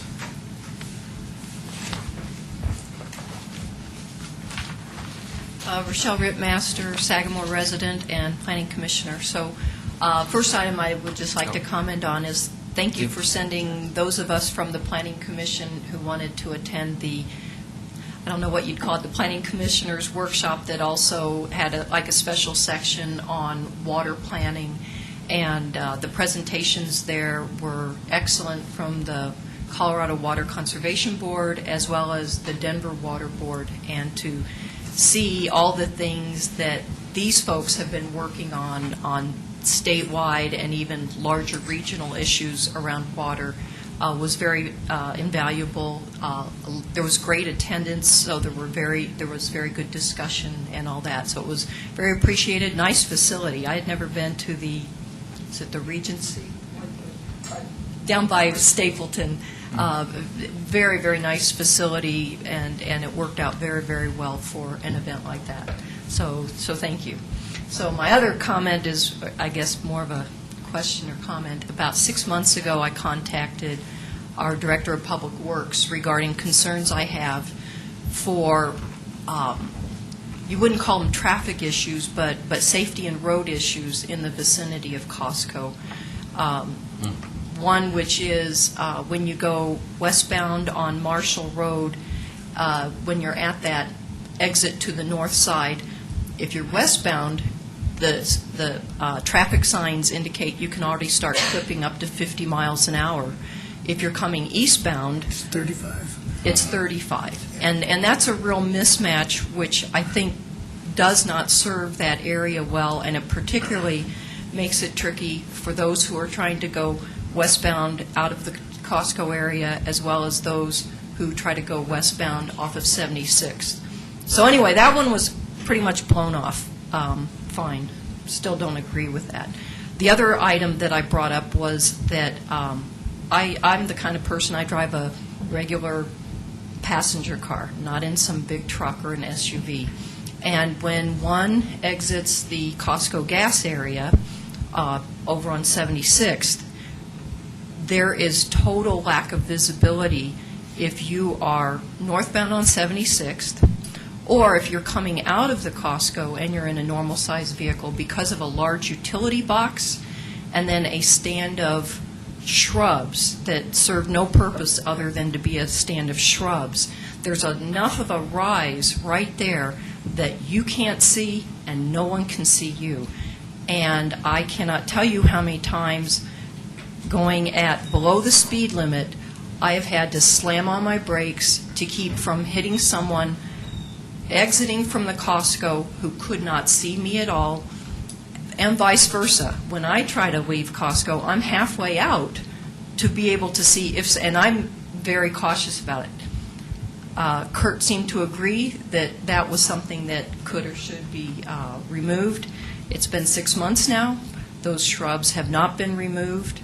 Like I say, it's kind of a double whammy. There's a large utility box, and then as soon as you're past that utility box, there's that stand of bushes, and you cannot see. And so I'm trying to understand what is impeding just getting that done and letting that aspect of safety issues be put to bed. I guess it's on private property with Centro and now Blackstone, so that might be one of the issues that we don't have authority to go. There was a commitment that it would be done. It's been put off. It was going to be done by April, then it was going to be done by, I understand, but when it's a safety issue, I don't understand why that takes seemingly a low priority. It's not part of a larger, beautiful landscape that now we're going to have some gaping hole. It is just a stretch of grass that they happen to put bushes on, and they happen to not look at it from the point of view of someone who has to actually go across that area. Okay. Well, we can certainly talk to them. I'm anticipating, unless they're new, that this was part of the approved PUD there, so it might be, I'm not sure what would need to happen. So, a couple of things. One, on the Marshall Road speed limits, I would disagree. Kurt did not, I don't think, blow that issue off. He went out and took a look, talked to Alex Arnell, who's our traffic consultant, and discussed whether changes need to be made there, and they didn't feel that any changes needed to be made, and I know Rochelle disagrees with that, but I think that's a fair... Let me ask you a question. Yeah. That I've had discussion with my wife about. What's the speed limit there? Depending on which lane direction you're are in. you going? So, but I just wanted to clarify that. And we can take a look at it again. I mean, why would you want a 15-mile-an-hour differential in the same stretch? And with local traffic trying to conduct itself there, with people coming out from Costco on a regular basis, coming out from there. 15 miles an hour is a big difference. It's a big difference. So we'll go out and take a look at it again. And then the second thing on the landscaping, we've had some discussion with this, and Trustee Bennington's been involved in it. And Costco did make an attempt at removing some of those bushes, but we went out and took a look after they did it, and it was probably not to what needed to be done. So we need to coordinate with them as well. And I think the last email that was replied to one of you was July or August. I saw late June. It kept getting pushed back. Well, It was to be I mean, there's a coordination effort that has to be involved with Costco because it's on their property, it's their landscaping, so we need to work with them. And it's a high time of the year for projects going on, and I know you feel it's a safety concern. Over the last for sure. 10 years, I can't tell you how many times I've almost been hit. I've been All right, out so and it looked sounds at that one. it sounds like it's work is ongoing. It will be as fast as possible, but, Okay. Well, please keep me updated. Yeah. Thank you. okay. Additional public comment? None? All right, well, that brings us to item number 6, which is presentations. And on tonight's agenda, presentations. The first one is for the proclamation for the On the Same Page event. And once again, I think I said this last go-around, it was a really great event at the opening over in Louisville, and it's, hopefully this will be an ongoing community event. So with that, I'd like to read a proclamation supporting the On the Same Page project, encouraging the citizens of the town of Superior to participate. Whereas the Louisville and Lafayette Public Libraries have developed a community-wide reading program called On the Same Page to promote literacy, explore regional history, and to build community between citizens of Louisville, Superior, and Lafayette by reading the same book at the same time. And On the Same Page was chosen to be read. The On the Same Page book that has chosen to be read is The Worst Hard Time by Pulitzer Prize-winning author Timothy Egan, which explores the community's common heritage related to the Dust Bowl of the 1930s in Colorado, and the Louisville and Lafayette Public Libraries, in coordination with the town of Superior, developed a series of programs, exhibits, and events related to the themes in The Worst Hard Time, and the town of Superior supports literacy and reading for all ages, and the town of Superior supports community building with residents of Louisville and Lafayette, and the town of Superior receives library services from Louisville Public Library, and the town of Superior encourages residents to learn about the history of the region. Now, therefore, be it resolved that I, Andrew Muckle, Mayor of the town of Superior, do hereby proclaim the start of On the Same Page events. I encourage all citizens to join together in reading The Worst Hard Time by Timothy Egan and to participate in the related events planned to foster a deeper understanding of our common heritage and the events of the 1930s in Colorado. Citizens can find out more information about the programming by visiting the Louisville Public Library's website at www.louisville-library.org. And not in this is, I think it's Moon Over Manifest. If I remember, that's the children's book, which I think was well received too. So with that, I am excited about the On the Same Page event. So I don't know if there's Yes. representative of the library here, and I don't know if she Beth would Barrett, like to. who's the Director of Library Services and the museum over for the city of Louisville is here, and she's got some handouts for the board. Great. Big handouts. Yeah. Thank you, Mayor Muckle and trustees. I am Beth Barrett. I'm the director of the Louisville Public Library. It's been a pleasure working on this project, and I'm here this evening to thank you not only for this proclamation, but also for the financial contribution that you made to this project. Very much appreciated.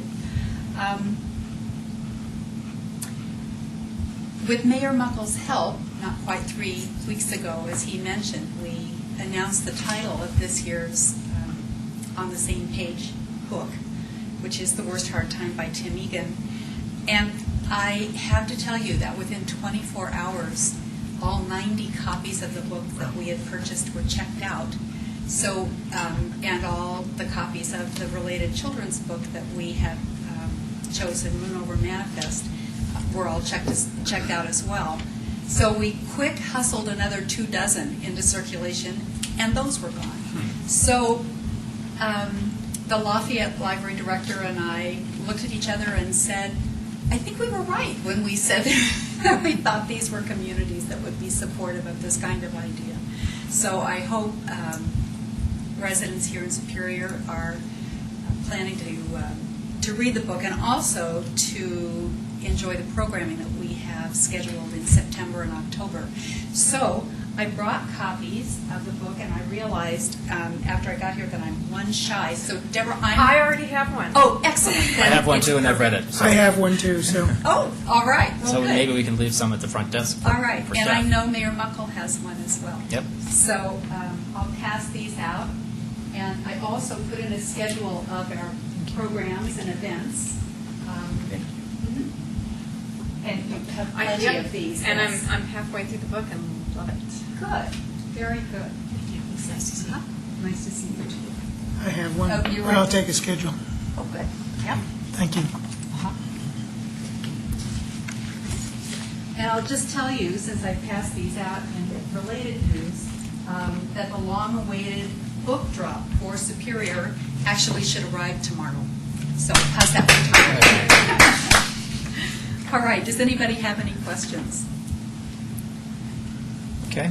Yes, what was the reading level for the For book? Moon Over Manifest? Yes. It's a good read aloud for children. It's a chapter book, so probably the reading level is about 3rd or 4th grade and up, but it's good to sit down and just read as a family or whatever. Also set during the Dust Bowl, although it's fictional, and it's set in Kansas.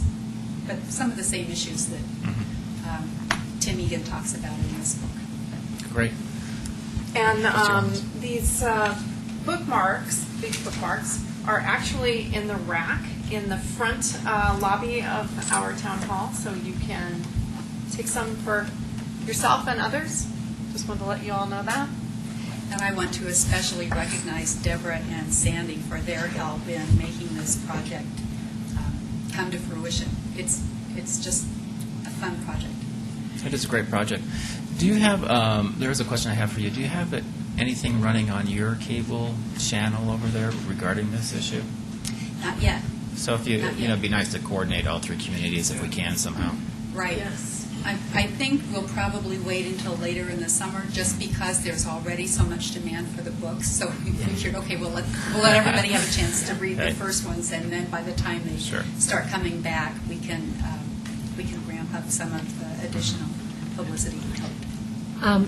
Compliments to Beth. She really is such a very capable library director.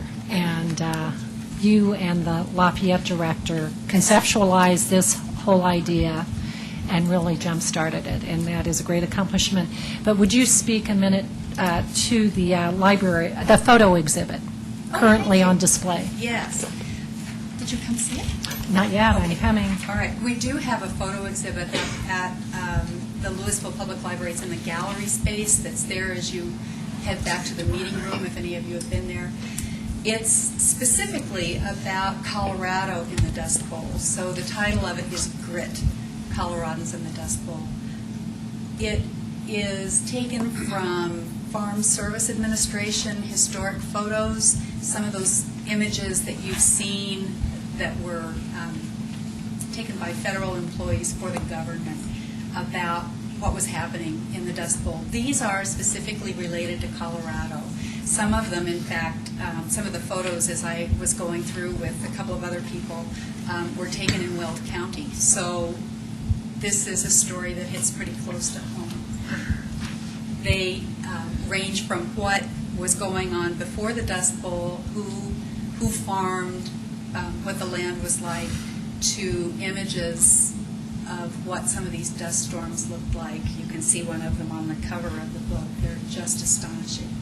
And then on through the realization of the government, what was happening, maps and a tour that Roosevelt took through the Midwest, and then the response of the government. So some of the WPA projects and CCC projects that were here in Colorado. And then also some good photos of what the prairie that's been restored looks like now. Those were taken by Stephen Jones, who will be our culminating speaker on October 20th. So please do come and look. The captions and the narrative and some of the quotes that are included, I think, really do help us understand what the local impact of the Dust Bowl was here. Great. Well, thank you so much. Appreciate it. Thank you. I look forward to seeing you at some events and hearing what you think of the book. Great. Thank you. Thank you. All right. That brings us to 6B, Town 9 Park presentation. Mr. Magley. Thank you, Mayor. Tonight is a presentation by our Parks and Recreation staff and our Parks and Recreation Open Space and Trails Advisory Committee on their tremendous amount of hard work that they put in trying to pull together comments from the public on what they would like to see at the Town 9 Park as far as amenities go and future build-out of that park. Martin Toth is here for the Parks and Recreation staff, and I want to just take a minute and thank him for all his hard work. Jim Payne, the chair of the Park Recreation Open Space and Trails Advisory Committee is also here, as well as other members. And then Chris Strapinski from Greenplay, who helped facilitate a lot of those meetings, is here tonight as well. And they're going to provide a presentation to the board and answer questions you may have. Mark? Okay, thank you. Or Chris? Just start. Thank you, Matt. Mark Toth, town staff. I'll be in charge of going through the slides. Chris Strapinski will lead the group through the results of the process, and Jim will help fill in the gaps a little bit on what the community engagement process included and what some of the results were at the ideal level. And then we'll come back and talk about next questions and see what we want to do next. So with that, I'd like to turn it over to Chris Strapinski for Greenplay. Thank you, Mark. Mayor Muckle and Board of Trustees, it's my pleasure to be working with your community again, and this has been a great opportunity, I think, and we're going to run through fairly quickly tonight what the community really has come up with through the ProStack Committee, and not to lessen, I think, the vigor in which they approach the project or the importance that they feel about it.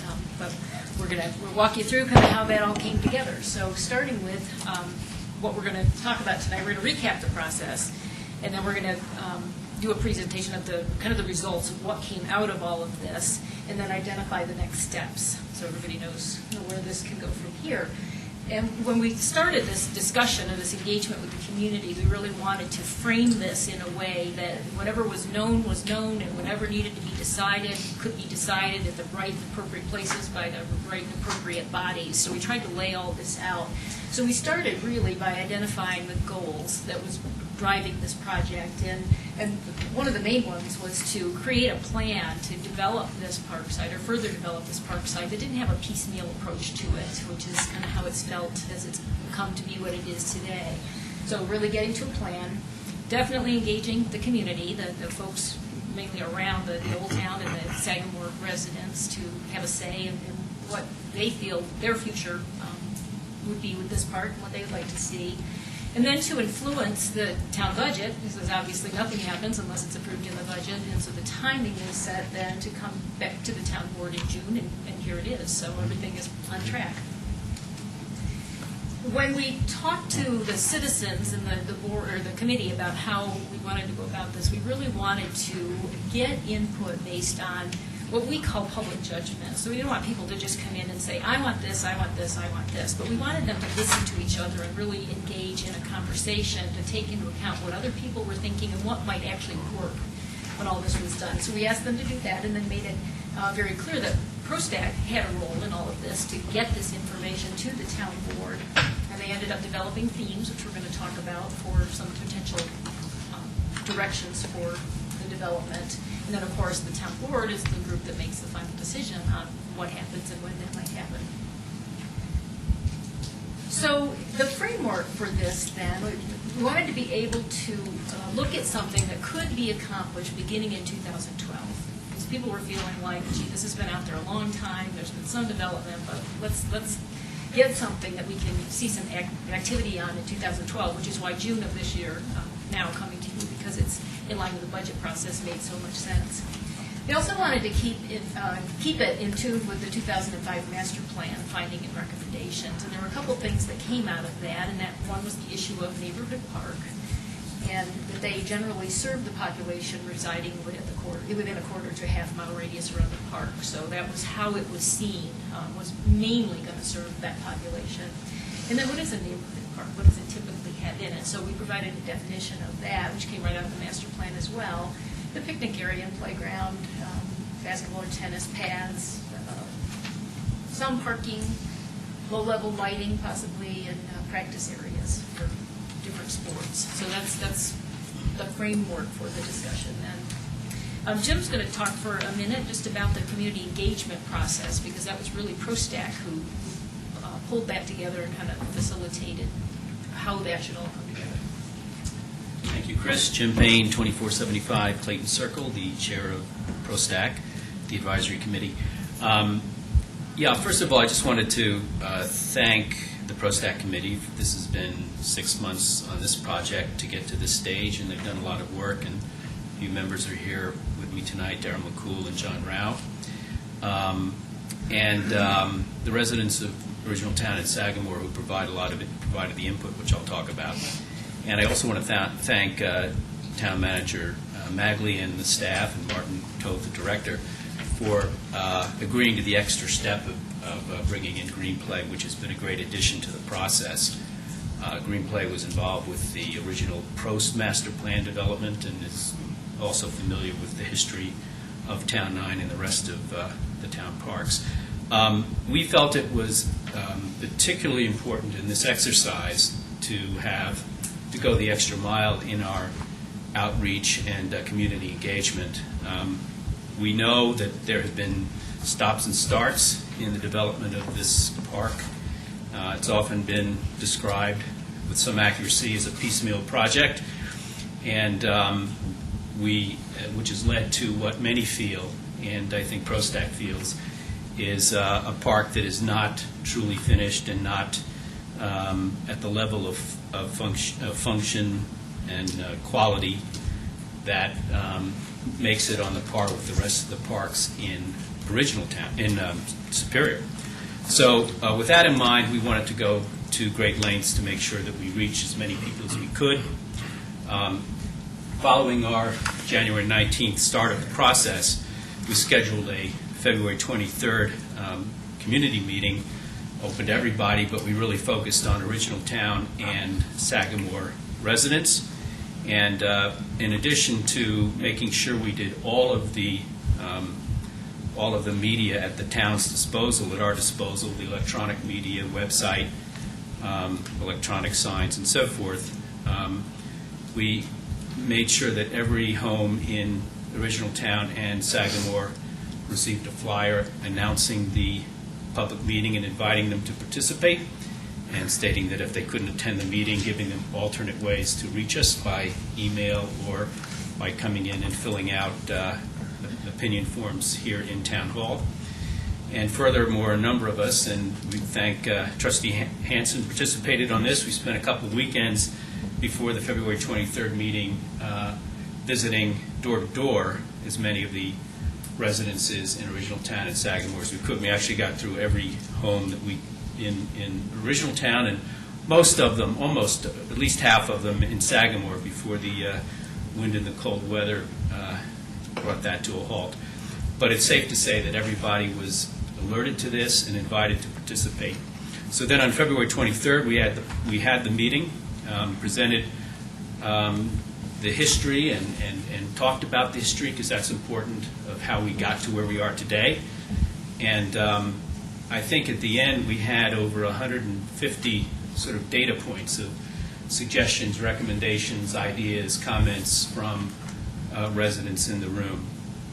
And just to give you the parameters of this, we had about 23 people there, and only 11 of them were residents. So we had board members in attendance and ProStack. So you can see that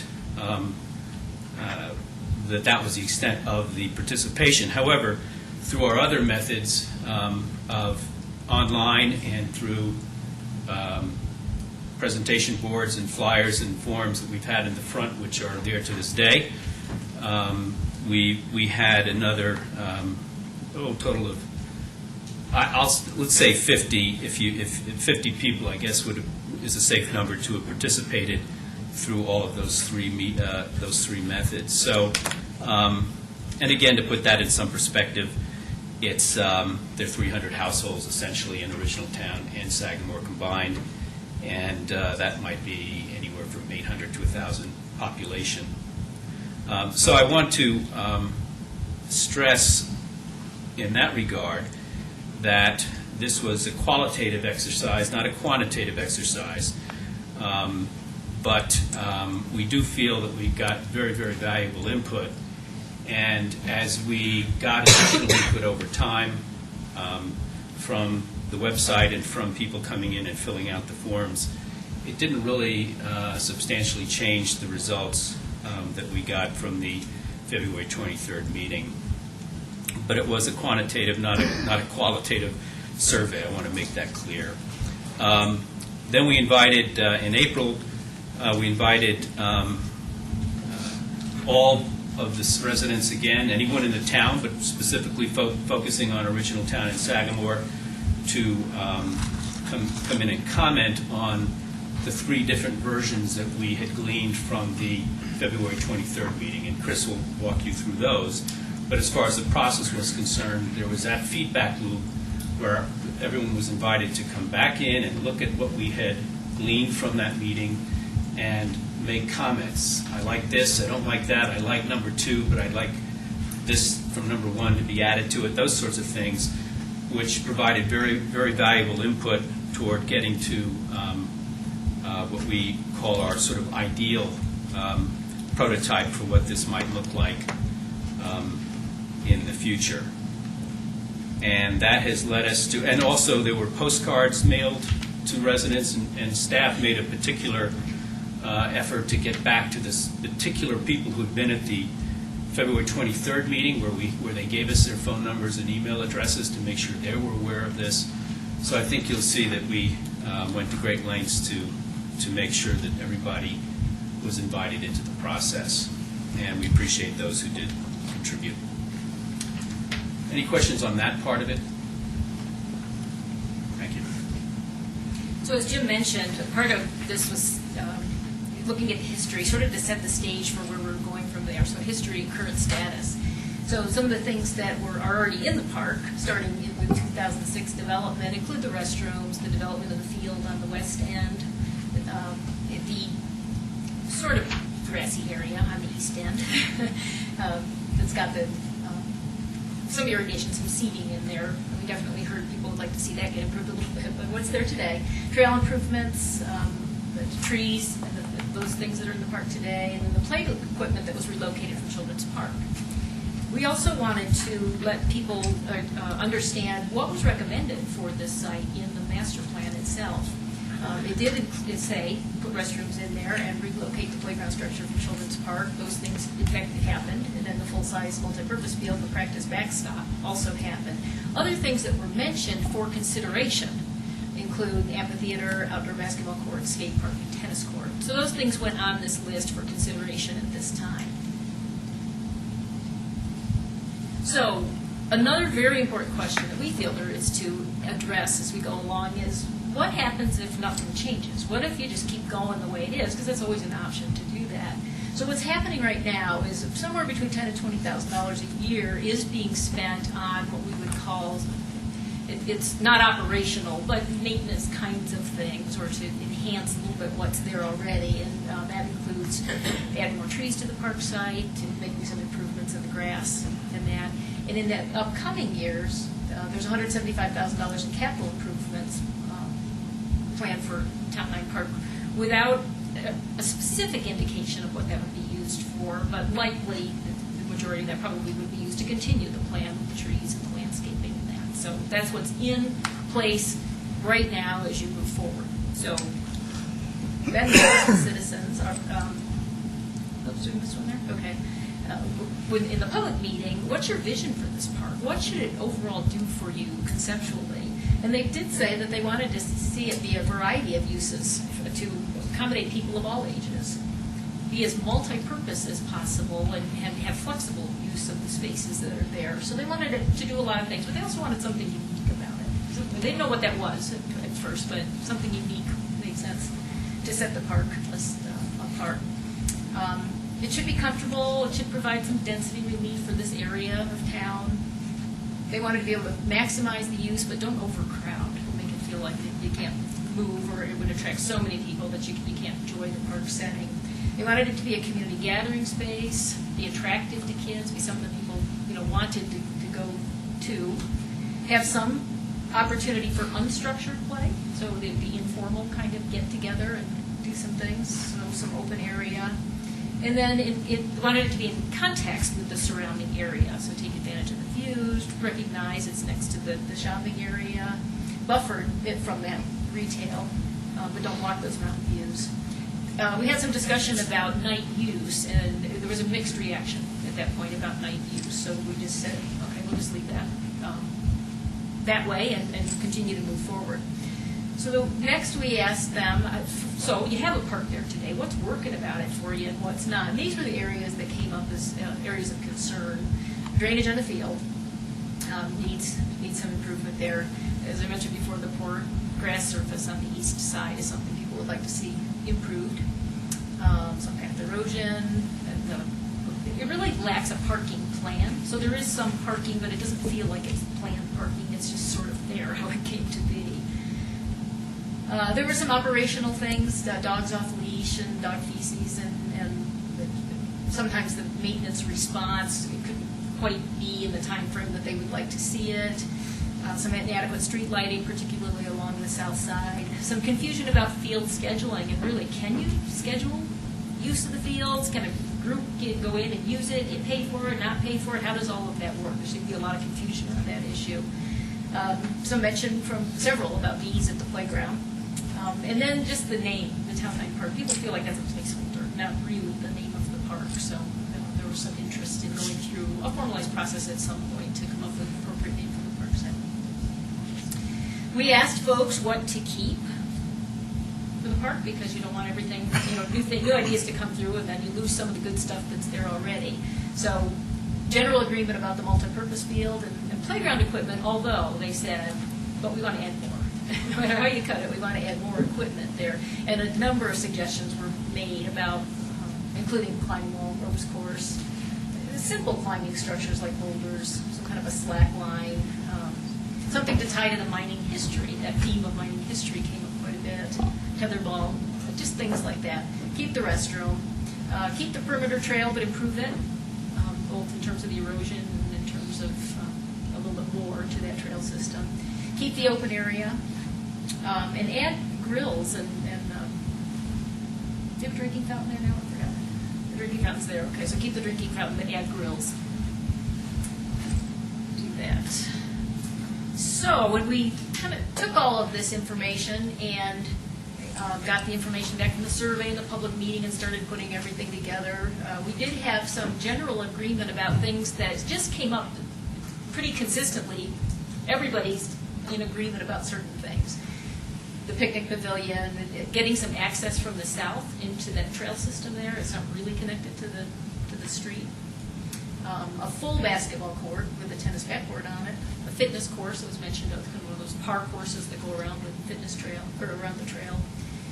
Baseball with a permanent backstop was something that came up as well. The things that are in yellow are things that were discussed that, we might consider, let's do some ideas that maybe the things in yellow would appear in some of the plans, but not all of the plans, so that you get sort of a yay or nay on these things. But the splash pad, we're going to show you some pictures in case people aren't entirely familiar with what that means when they said it. Tennis courts, where maybe the community garden or neighborhood garden feature, and skate park of some sort, and that wasn't overly defined, but just the notion of a skate park. And then there was a suggestion about an opportunity for creative programs for kids, and that's, you got to have the right spaces to do that, so there's just an implication of a space there. Amphitheater that had been on the original list really did not have our support throughout this process, so we sort of said that comes off consideration at this point. So there was more discussion about that, and a couple of things, when it got more to defining what do these things mean, community garden or neighborhood garden feature, they're not talking about a whole bunch of neighborhood plots, community gardens necessarily like that, but more of a garden feature, and it might be flowers, it might be long and narrow and follow the trail somehow, or it might be just in a portion, but a little bit more of a sense of a decorative type garden maybe that people could also use and be responsible for, but not your typical garden plot was what I think we kept hearing. And then the skate park, there was a lot of question about what is that exactly? How elaborate does that get? How many pieces and parts? Are we talking about the big bowls? Are we talking about equipment above ground? So there was thought those should stay on the list because in some people's mind there was a definition of that would work in this plan. And there are certainly definitions that probably wouldn't work in this plan. So they're on the list. Game quality baseball field came off the list. The thought was more practice opportunity and not game type use along the lights for the baseball field. Veterans Memorial was mentioned at one point along the way, and decided that maybe wasn't the best thing for this particular site. And then the idea of immovable soccer goals there. So you'll see there's a suggested solution for soccer goals as we move forward. So there are 3 themes then that were determined that would best represent what options might be to look at. So they're just labeled 1, 2, and 3. Theme 1 is the most minimal of the development, 2 is in the middle, and 3 has the most development. And these were based on what we heard from the public and the discussion among ProStack. And they sort of build on each other as we go, as you will see. But the most minimal one pretty much says, let's enhance the landscape and continue to add more trees and get that grass on the east side improved and make that a good spot for informal play over there. Do the picnic pavilion with the barbecue grills and winterize the restroom so it can be used around. Have baseball opportunity overlap with the multi-purpose field over here. So you see the little suggestion of the backstop in the corner there. Anchor that backstop and have a pin for home plate and some anchors for soccer goals in that area so that it can be used for that. But again, the intent is not as a game field, but as a practice opportunity. Chris, Yes. I'm sorry to interrupt. Martin has a laser pointer if you want to use. Great. Thank you. Play area. Basically, here's the existing playground. Slight enhancement to that. Do some things like add some swings, add some boulders that the kids can climb on, tetherball, maybe a half basketball court, which is shown here. Here's the climbing area. And so this is all sort of enlarged here a little bit. And that's, the access from the south side for the pathway. And then keep this grass area as you improve it, and then sort of wind a little bit this perimeter trail so it encourages people to use this open space for informal play, but doesn't really encourage game type use. So keep it as informal as you can. So that's theme 1. Theme 2 then really incorporates all those thoughts that I already talked about, but adds these other ones, and it really says, let's significantly enlarge this play area here. And what they were talking about in addition to what was added in theme 1, let's look at a sculpture feature, let's look at a historic mining theme, something to make it fun and make it stand out, sort of that signature piece that people mentioned earlier. The Par Fitness course, all these little dots here represent the Par Fitness stations along the way, so people can use that. Add a tennis court, we got here. And then add the neighborhood garden feature, which is over here. So it's adding more activity on top of what you saw in theme 1, but still incorporates everything that you saw in theme 1. So it's going to be a little bit busier place, but has a lot more to add there. And then theme 3 builds yet again on that. So for the most part, you'll see the same things that were in the first 2 plans. In the up here. This says low ropes course. That was one of the play features that we talked about adding, and there's one that kind of fit in that area. So we thought that might be another way to use this particular area of the park and add one more element to it. Skate park came in here. It's a small skate park, but something to add. And then the idea of a splash pad. Oops, here. There's your tennis court, and the same features over here with the garden and all that. So it's sort of the maximum development potential, I think, is what we're showing. And then I think we've got some pictures here, just to give everybody a sense of when we're talking about splash pad, what does that mean? And these are some of the typical kinds of things that you see at splash pad. It's no standing water. It's fountains and features that spray and dump, and these little buckets up here, things you can run through and that. So they're fun, and they don't take lifeguards and that kind of thing. But it still take a recirculation system, so it's not an inexpensive thing, but it's a little different than a pool for sure. The skate park, the discussion about this really was about, we want to make sure that there's an element in this park site for teens. Skate park is always the first one that seems to come to mind, and so we wanted to preserve that opportunity, but I think along the way, the opportunity for kids to get involved in thinking about what they really would like to have in there is certainly wide open. So these are just some of the elements of that you might see in a typical small skate park facility. Here are some of the sculptural play features that were mentioned, just by way of examples of very cool climbing structures and things that are different than you see in a lot of parks. This is that slack line or low ropes course we talked about. So you see balancing on it, kids walking through here, and just lots of fun things that can be done with a ropes kind of course. That is for picnic pavilion, but people did seem to want to be able to grill and do gatherings out there, and the restrooms, of course, remain very important. And then playground area, just some different features that could be added, like Foursquare, some fun kinds of things that could be designed for the park site. Okay, so with that then, we got feedback from the public on those three themes. We collected all that and put it together and dumped it on the ProStack table. And we worked through, well, what do we do with all this and what do we come out with? And that's what Jim's going to take you through. Thank you. Yes, so having gone back for additional public feedback on the three concepts and having gotten feedback, and a lot of that was, I like two, but if you add this from number one, or I like three, that sort of thing, which is very instructive to us. We then went through the process in ProStack of trying to distill that into what we came to call theme 2.5, because it ended up being sort of between 2 and 3. And essentially, it might be easier if I go to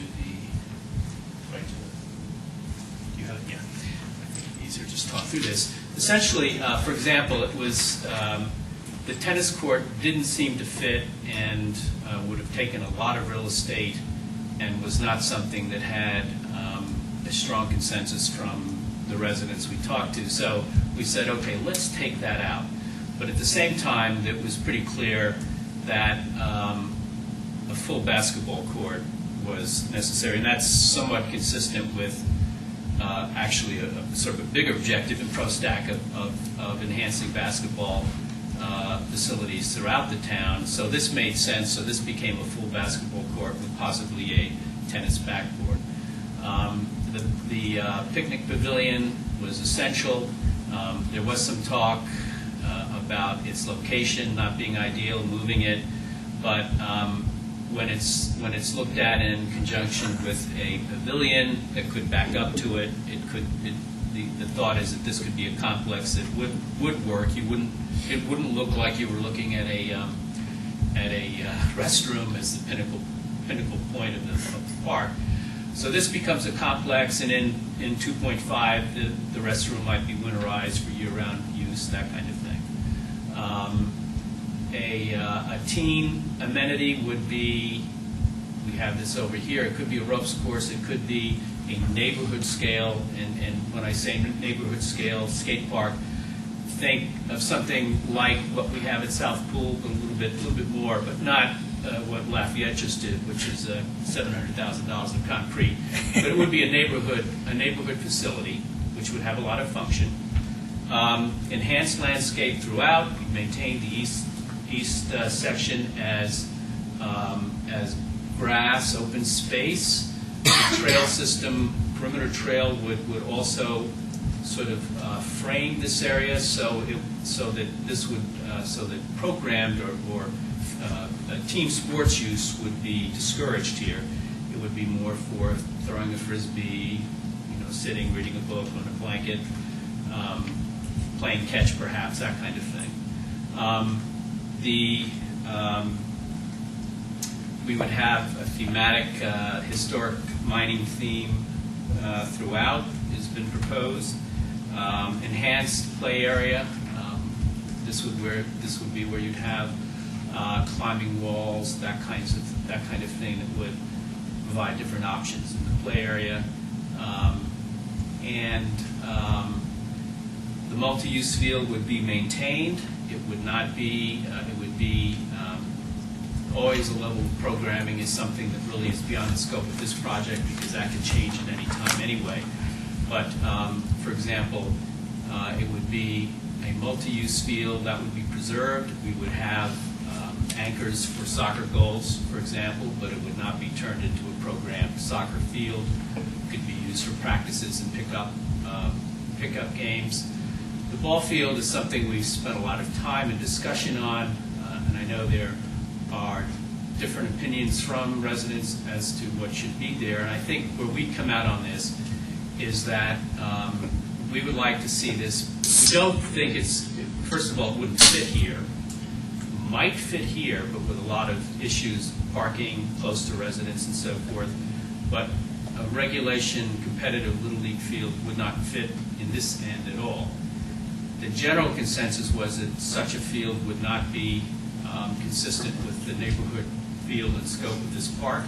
However, we do feel that a very playable, usable, functional field can be made here that would overlap with the multi-use field and could be designed so that you still have essential use of this area for multi-use field applications. We'd have a real backstop, and then the level of development of this field, dirt infield or not, dirt base paths with grass infield, mound or no mound, benches, that kind of thing would all need to be determined further depending on money and additional input. Scaled more for Little League than for adult. Could be used for Little League team practices if that's the consensus, but it would be a nice field for pickup baseball, casual stuff.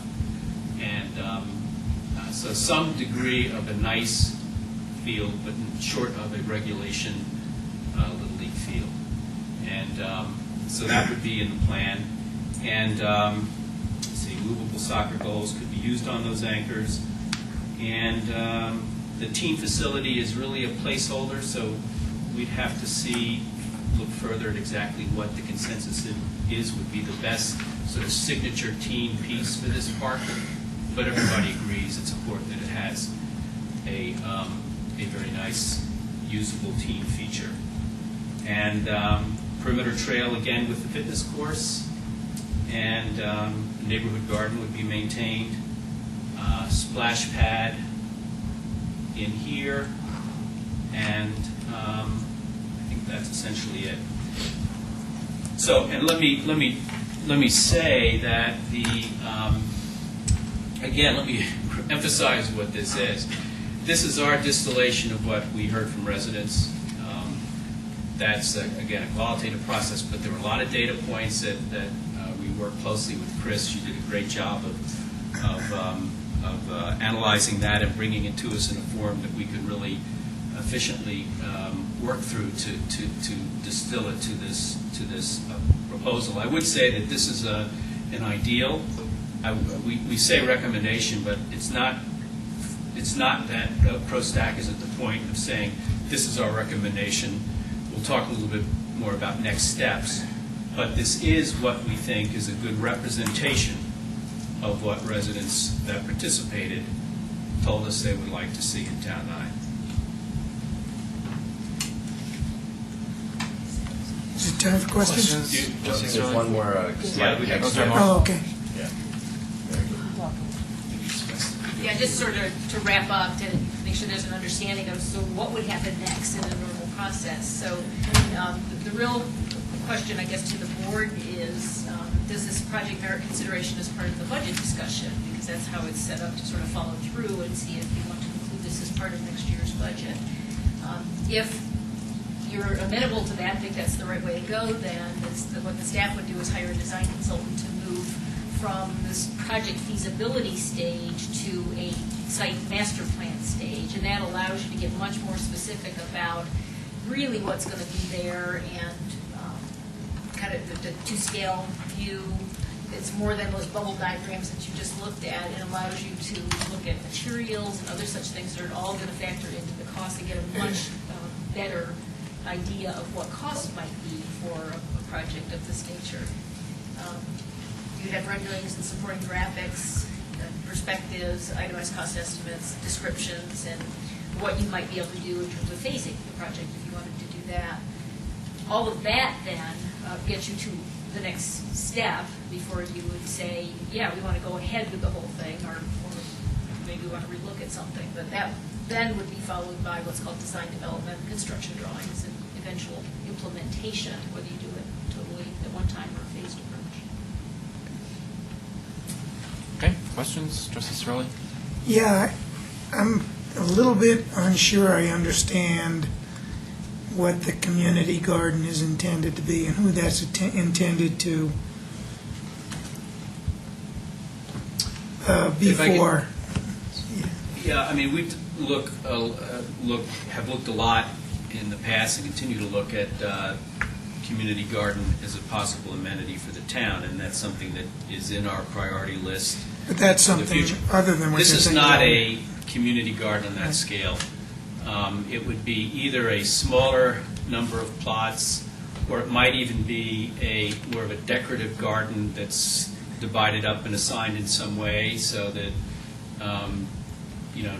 people from the neighborhood can participate in that. But it's not a community garden, 40, 20 by 20, 10 by 10 plots. There's no space for that, and it's not on that scale. So it's a neighborhood feature that could be a small number of plot to be determined, but it's not. It would not function as a community destination garden that people would come to and plant produce and that sort of thing. Following up on that? Trustee Spilmans? Thanks. If it's not a community garden, is it something that some constituency within the people who were coming actually wanted, or is it something that you can say, well, we couldn't get community gardens, so here's something? Do you know what I mean? Well, I don't mean it in a bad way. I just mean everything. It's something that's not really going to make anybody happy anyway. There was, if you go back through it, there were people who would like to see a community garden and people who didn't think it fit. You're going to get that on a lot of these. Chris did a good job of, I think, of saying how we approach those sorts of situations. This was one that, as we interpreted it, in the neighborhood scale, everything is a neighborhood scale on this. I mean, if we do a skate park, it would be a neighborhood skate park. So it could be in the space allotted. It could be a small community garden in that sense with a smaller number of plots. Maybe, I forget how it works out. I think I looked at it, it may be a half an acre or something in there, maybe whatever that comes to, 10. So it could be a small number of plots. But, there's an issue between, not an issue, but and we've had presentations on both approaches. There are sort of produce community gardens where people grow produce and so forth. And then they're decorative where people grow flowers that enhance the park, and it was envisioned to be more of that sort of thing. And there's some constituency for that? Because Yeah. it's not half of it's not sort of a compromise between, in my opinion, between It could be. community garden and that It grows could be. vegetables. I mean, because it could go in either direction. I mean, there may, at the end of the I just day. didn't want us to do it and then have that's the a good constituency. I would say this, that, that's a fair point. Actually, if we had, ideally, we would have taken 2.5 back for another go. I mean, we're really trying to make this an interactive process with the neighborhood, because it is a neighborhood park, and we want to see the neighbors get what they like. But given the time schedule of the board, we're presenting it to you. But there will be time for more input on this, inevitably, if you agree with going ahead to the next stage. And that's one of the things that will come out. But we have had this up for review, and we haven't had any negative comments on that part of the plan from residents on this 2.5. But it's a good point. We'll see. Trustee Williams? Sorry. Will the next stage actually include these different themes, 1, 2, and 3, and costs associated with those, or are you going to be narrowing it down to one and then having the board look at it? Well, what we're talking about is first of all, these are bubble diagrams, so it would be going to a next stage of design, where we take into account the topography, and there are some topography issues in the parcel in Town 9. But what we see is coming back to the board with essentially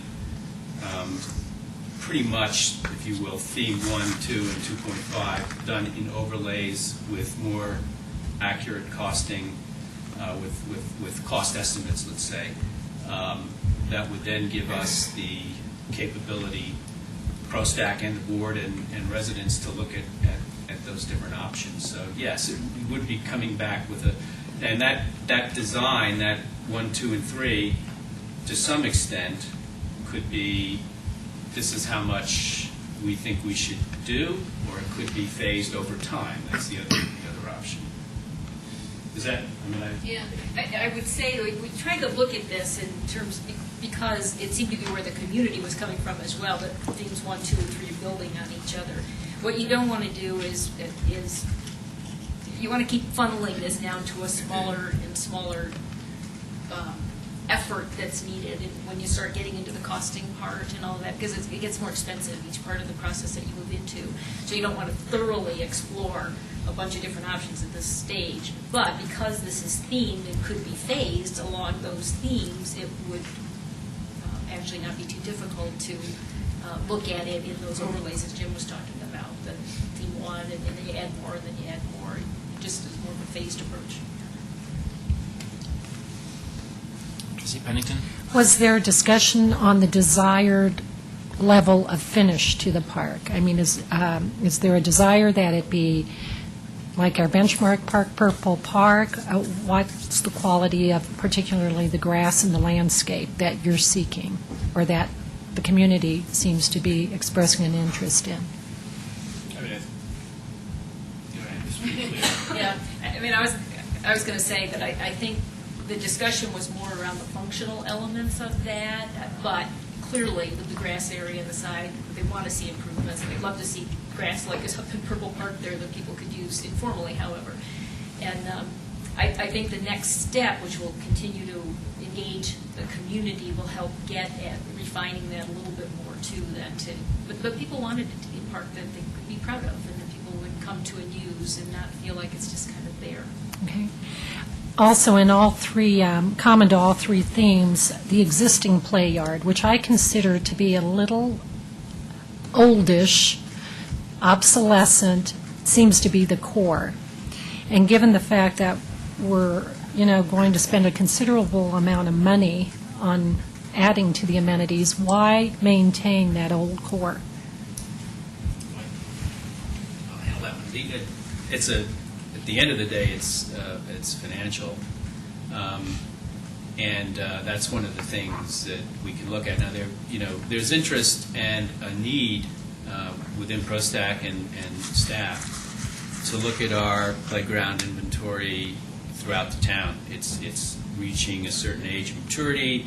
We also have to look at demographic shifts. We hear from, let's say, in the south, where we have a lot of these little pocket parks that the age configuration has changed, and they're not as applicable to the current demographics and that sort of thing. So, and there are also a lot of very exciting things going on in playgrounds internationally and nationally. And I know Trustee Hansen has been working with Superior Elementary on some plans for their facility and is aware of some of these things.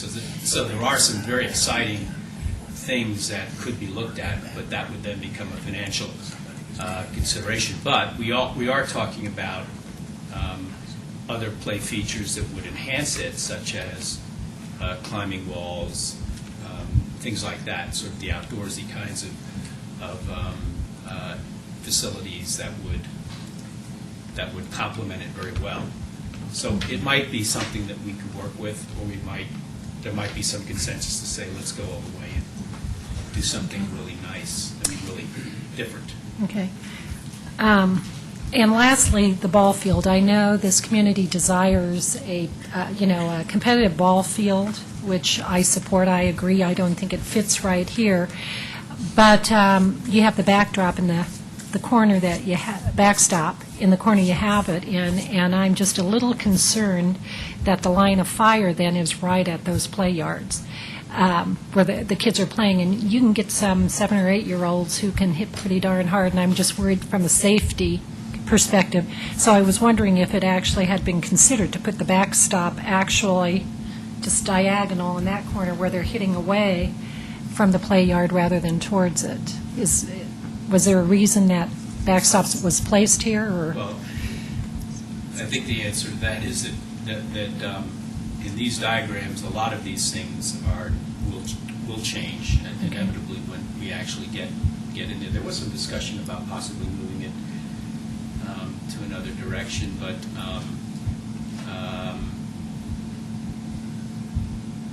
You don't have to answer it. It's not locked in stone. It's where Yeah. it is now, I think, is why it was there. But it Yeah. could change. A lot of these things could change. These are very bubble diagrams. Are very representative only.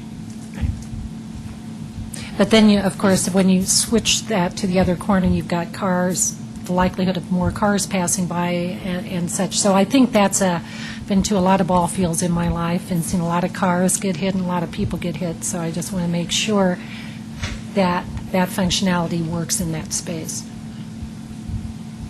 That's all. Other questions or comments from the board? Public comment regarding this? I just stand up and talk. Actually, if you, at the mic, and if you name and address, if you wouldn't mind terribly. My name is Tom Groover, and I'm at 394 Blackfoot Street in the Sagamore development. The solution to the ball flight containment is just a net, usually. Like you could see that at Scott Carpenter Park, protecting 30th Street.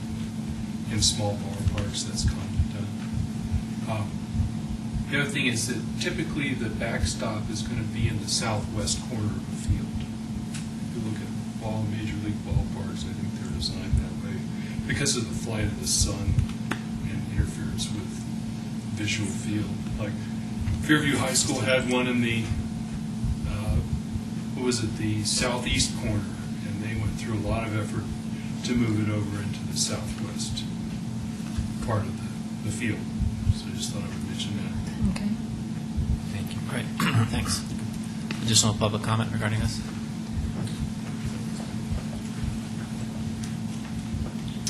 Gladys Horshey, 404 South Third Avenue.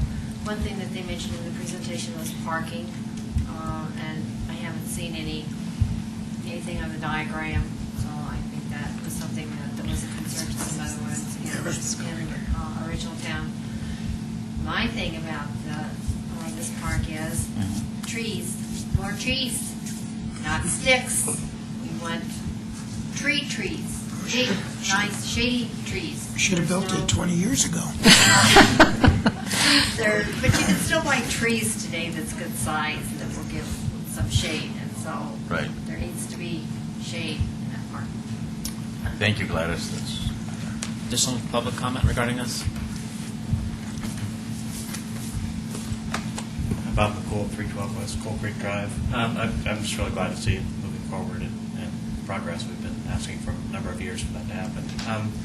My only comment is just kind of listening and having gone through this, presenting ideas to the board and getting feedback, is it seems like if the board or staff has any idea what they want to spend on this park, then get it out there, get it to ProStack, and let them build to that.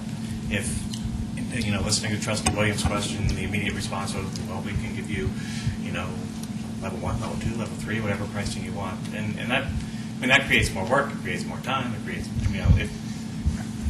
as a business owner, when I'm talking to staff, if we have budget to do X, then here's what it is, and let's design to that and build it.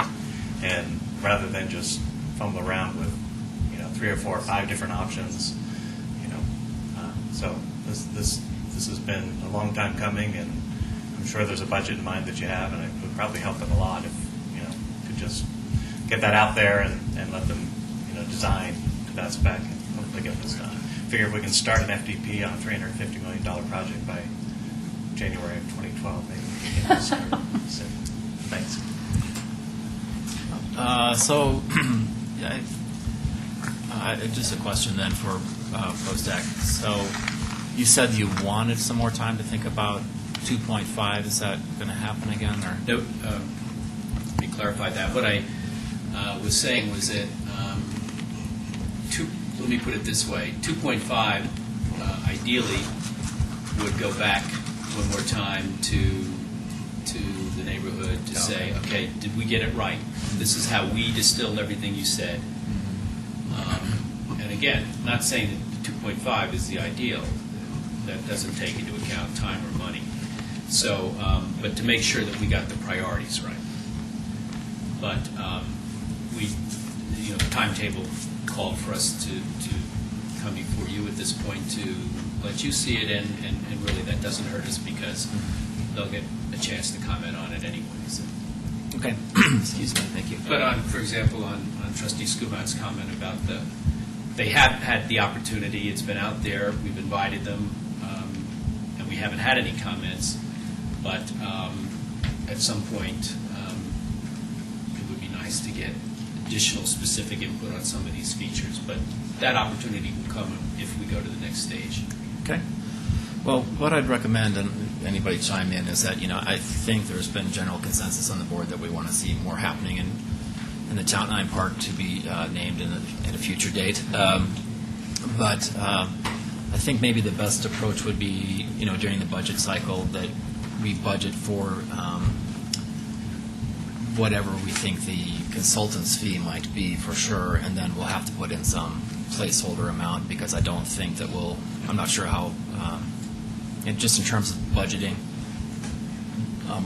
be good to know what that information is before we put it in the budget. I don't see how that's going to actually happen in a timely manner, so that's what I would recommend to the town board at least. So I don't know if board members have. So when we do budgeting for for 2012, we put that dollar figure in for sure for the consultant, and that we also put in whatever money that we might be doing a different capital improvement program that the board has talked about, not just having the $100,000 amount. So that might be changing. But I don't know what that dollar figure is going to be. So I think we'll have to have basically staff help us with kind of a guesstimate, perhaps, that for sure would need to be altered in the future because we won't know those details. So, is that clear? Is there money available to have a design consultant sooner than 2012? I don't know. To expedite the process? Well, the board has their contingency line item, which is, we could certainly think about it, but I think that, we could see what happens, but still that level of detail won't be back in time for budgeting. So I'm not sure how much that's going to help. Trustee Skumas. I think during the budget process, we should, they're looking for some guidance, we're looking for some guidance, it's sort of chicken and egg, and I think we should come up with some idea about what we think we're willing to spend. Right, and I think maybe the place to start is what my question was about 2.5. Maybe that's the place to start, is trying to figure out what that might cost. Yeah, exactly. So the master site plan that Chris described earlier would be literally the next step in that. It wouldn't necessarily be the full design development. Right. It's generally in the neighborhood of 10% of whatever the overall project value is. Something less than that in order to develop the concept plan for whatever it looks like. It could be the theme 1 with the additional layers added on top of each, or it could be just 1 or 2.5, whatever the board was interested in. But that would be the next level, and that could be done this year, most likely within budget parameters that should be available in one of the budget lines that the manager and finance director could work with us to define. So the question is really how we're going to do this development. Is it going to be a design build project? We're going to just have somebody do that design, or do we actually want to have an individual design person who's going to then will bid this out for construction? So I think there's a whole bunch of issues that we're going to have to clarify, but I don't know if staff has had a thought about that. Then Trustee Penning. No, in our mind, the next step was just refining the 3 concepts that you saw tonight and getting a I would say, a solid budget estimate for those three concepts. So that we could, the board would have that information Yeah, I agree, that's what we need. when as we're going through the budget process later this year. So you think that would be, you'll get some reasonable dollar figure associated with that? Yeah, I think that All right, if I could chime in on my desires all along, and it goes with Commissioner McCool's point, I don't know how much we want to spend. I know what I'd like to accomplish, and I'd like to accomplish something like 2.5 getting done. So I'd like to find out how much that costs, or something, how close can we get to that? And as quick, instead of $100,000 a year piecemealed, and I'd like to see us get to something that is done. I totally agree with Trustee Sherrill, that's exactly what I'm So thinking, as too. best as we can figure out how to get there. Trustee Pennington? And I don't know if we can afford that, but I'd like to be able to. Ditto here. I think 2.5 is a great starting point. I don't see any reason to waste on time, valuable time on 1 and 2 and 3. 2.5 is a good starting point, and then we go from there. I'm assuming this may qualify for GOCO grants, right? And that GOCO grant calendar is June, and isn't there a... First quarter. Yeah, so, I mean, I'd love to see us shoot for the most near GOCO grant submission date, and have a solid plan that merits GOCO money, and again, go after as much of that as we can, and see if we can't get this thing fully completed sooner rather than later. So just to be clear, in terms of the 10% design, who would you anticipate then bidding that out again to somebody else, or how would that occur? Yeah, so that would be, again, there's an interim step before going to design development, which would be a concept plan that has good cost estimates for everybody to take a look at before you go out to bid, to design, to pick a firm or choose from a number of firms.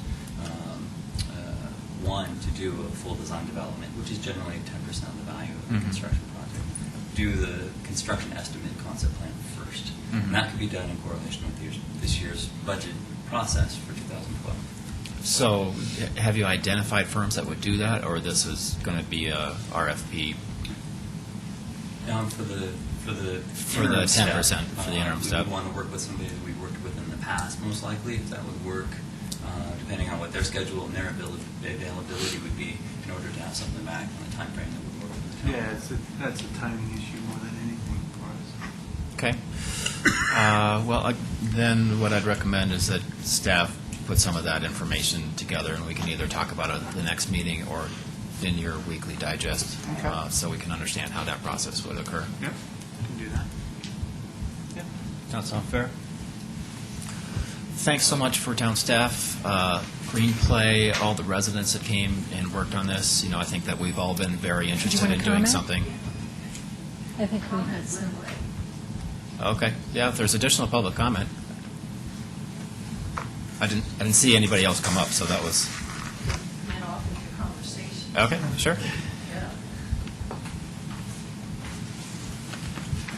Rochelle Rittmaster, 12-year resident of Sagamore. So first of all, many, many thanks to the ProStack folks, to Chris's involvement, and the many levels of outreach they did make to the neighborhoods. It was really a great experience, and I know they did a lot of work, so thank you all. It was really commendable, to say the least. I know that a lot of this, and I'm also very pleased to see what seems to be a town board-wide consensus that, it's finally time to put the focus and the money now toward this park, and I think that's great. Just to give you an idea, because I know you guys ultimately will be tweaking numbers and money, but based on a pretty rough calculation, and this is probably a minimum, Sagamore residents alone, over the time that Sagamore has been built, has had over $850,000 go into the town landscape fees. And as you know, we have very minimal landscaping and town-managed area. So clearly, a lot of that money has gone elsewhere. So this is another way to say it's time to bring it back, to the residents that have paid pretty heftily into this fund. And so my last thought here is just to quote Trustee Gregouris, it's great to have your vision become a reality. And that's what we would like. Okay. Additional public comment? Okay, don't see any. Oh, is there more? Yeah. I need to have, I needed some. That's all right. Yeah. I am here. I just wanted to say I haven't been. I'm sorry, so name I and don't know address. what- I don't know everything that's been said. But Your name and address. John Koffler, and I'm a Sagamore resident.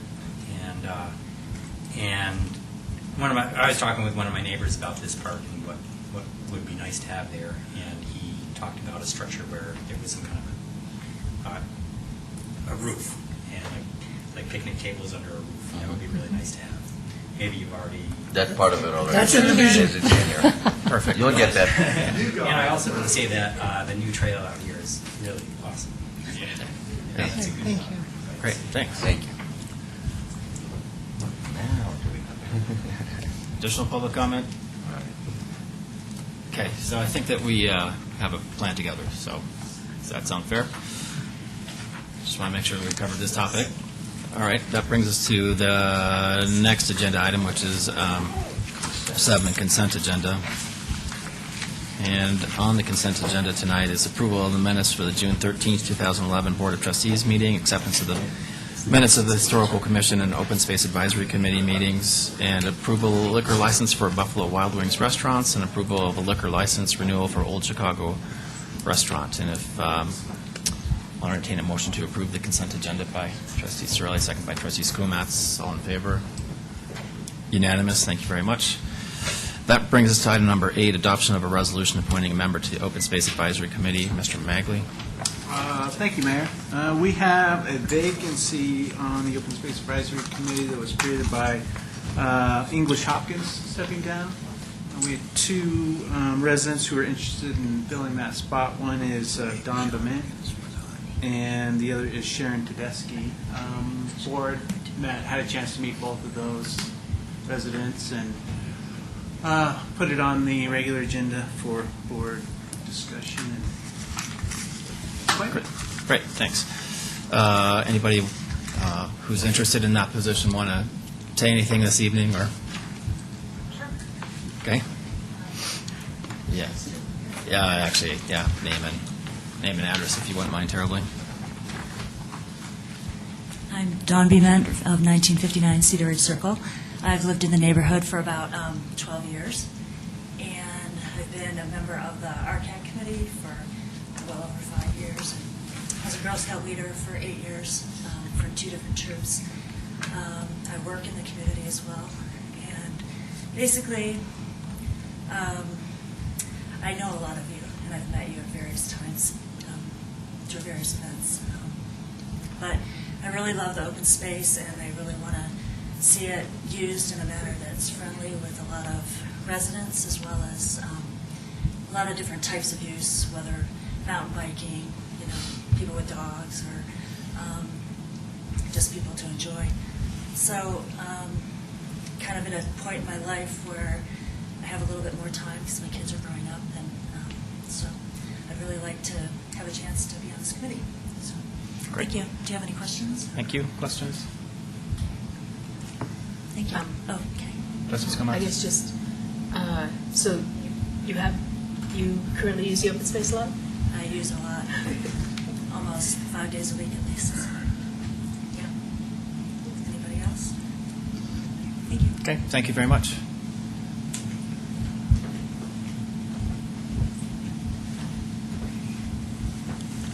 And I'm Sharon Tedeschi, and just want to say ditto to the same reasons.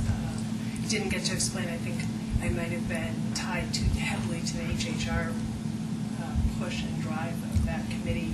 I wanted to reiterate that I'm here to also be involved generally in the open space environment in the town.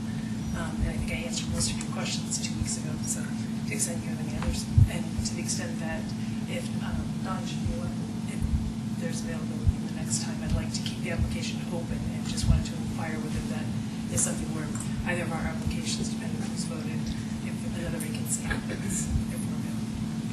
Great, thank you. Questions? All right. Okay, so board questions or comments?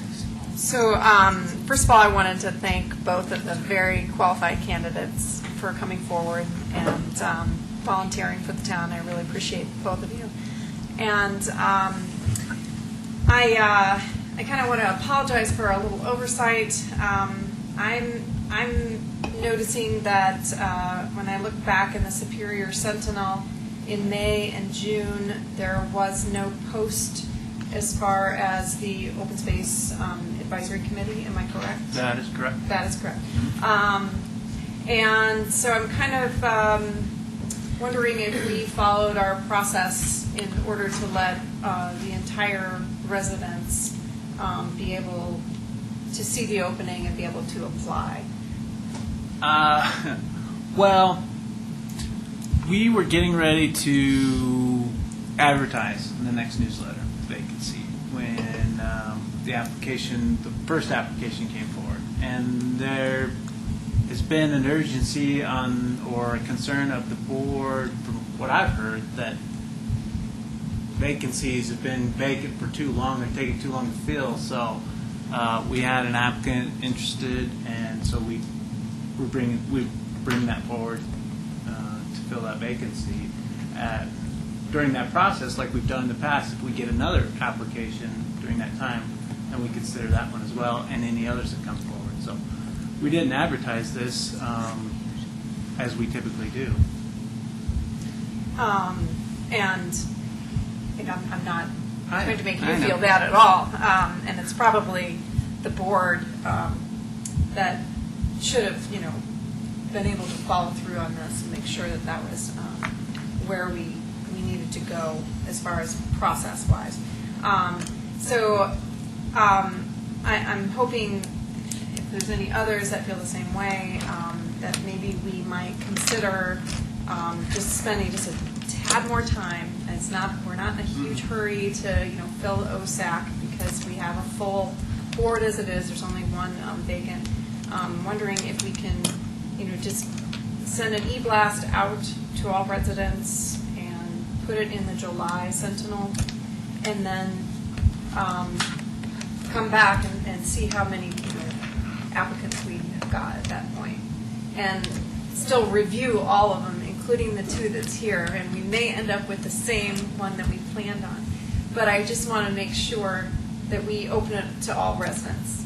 And I used to live in Lafayette, and I used to watch their newsletter and looking for openings in their commissions and boards and stuff, and they did a really good job with that. And I just want to make sure that we follow that as well, because I know there's got to be lots of residents out there that are looking for these openings as well. So if anyone else feels that way, please chime in. Other board comments regarding this? Mr. Pennington?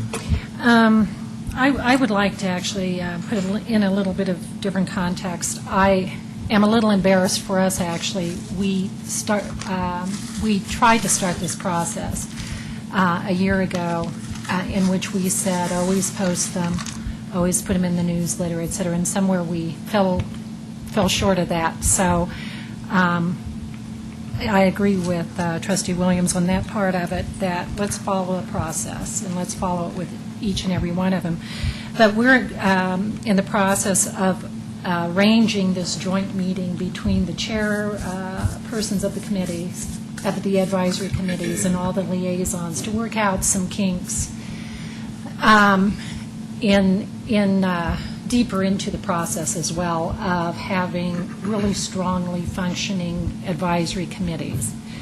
And so because there isn't a really important decision looming over OSAC, and also because it's such a darn important committee. I mean, there is a $5 million budget, correct? That we ask for these people to advise us on. I'd actually like us to step back a little, have that advisory committee meet with the chairman and liaison and residents, if residents have any opinion on this matter, and see us come up with a policy that I think Chairman Payne of ProStack has recommended, where we actually create a pool of candidates by having ongoing interviews, so that a pool is created so we can both have identified residents who want to serve, as well as immediately or very quickly fill vacant positions. So for a little bit of a different reason from Deborah, but I think the same net result, I'd like us to step back, table this, filling this position today, have the joint meeting that Matt has, I think, Matt, you suggested that, and have that take place, and then get back together. Oh, and that, just so you know, that meeting looks like it's not, last I had heard, Phyllis, we're looking at August now? Yeah, August 15th, probably. Yeah, August 15th. Something like August 15th. No, that was Planning Commission. That's Planning Commission. Oh. But So would the we July do dates didn't work for everybody, so. Well, maybe with this Just discussion, so we you can know. make it a higher priority and maybe meet sooner rather than later. That's, it's just difficult because there's so many people involved in that particular meeting. I understand, but nonetheless, I think I'd like to set a policy of trying to do things in a considered fashion. So I guess I'd be willing to wait. Trustee Cirilli? Well, I'm really confused. I agree with the comments about improving or following a process, and I'd like to see that happen. I'm not sure why this particular appointment has to be held up for that reason, though. That's kind of where I'm at. Okay. Trustee Gregorius? Trustee Skumas want to say You something? put your hand up first. I think you were up, actually. I didn't see your finger, sorry. Oh, okay. You're up. Well, if we do end up tabling this for tonight, I just want to make sure that both of you know that your qualifications and the quality that you bring, or you would bring to a committee is, I don't want to take it personally, I guess, because it definitely is not personal. It might feel that way. There's only two of you in the room. You might think that, but I think this is more of a process question. It has nothing to do with your qualifications, and would be grateful for your willingness to serve on any committee. So I just want to make sure that you understand that. Trustee Skumas? I guess I'm also not sure why we would want to hold up this one, because we did interview people, at least the person who was available and that sort of thing. But the other thing is, I'm not interested in changing our process to do a pool where people may be put on OSAC, or they might be put on another committee. I think the process where we advertise for a specific committee makes most sense. I'm not in favor of changing that. Trustee Penning? If I can, those are the differences of opinion that are going to be worked out in that working group. As I understand, the whole purpose is to put all the ideas on the table and see whether or not a consensus policy can be arrived at. I thought we already had a policy, so that's where I'm coming from.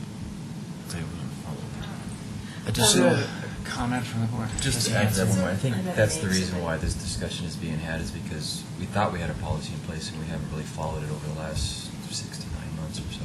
I think there's been other appointments that have been made without going through that formal process. Really? Well, yeah. I didn't think so. I thought this was the first one that was a little bit odd. Can you name the other ones?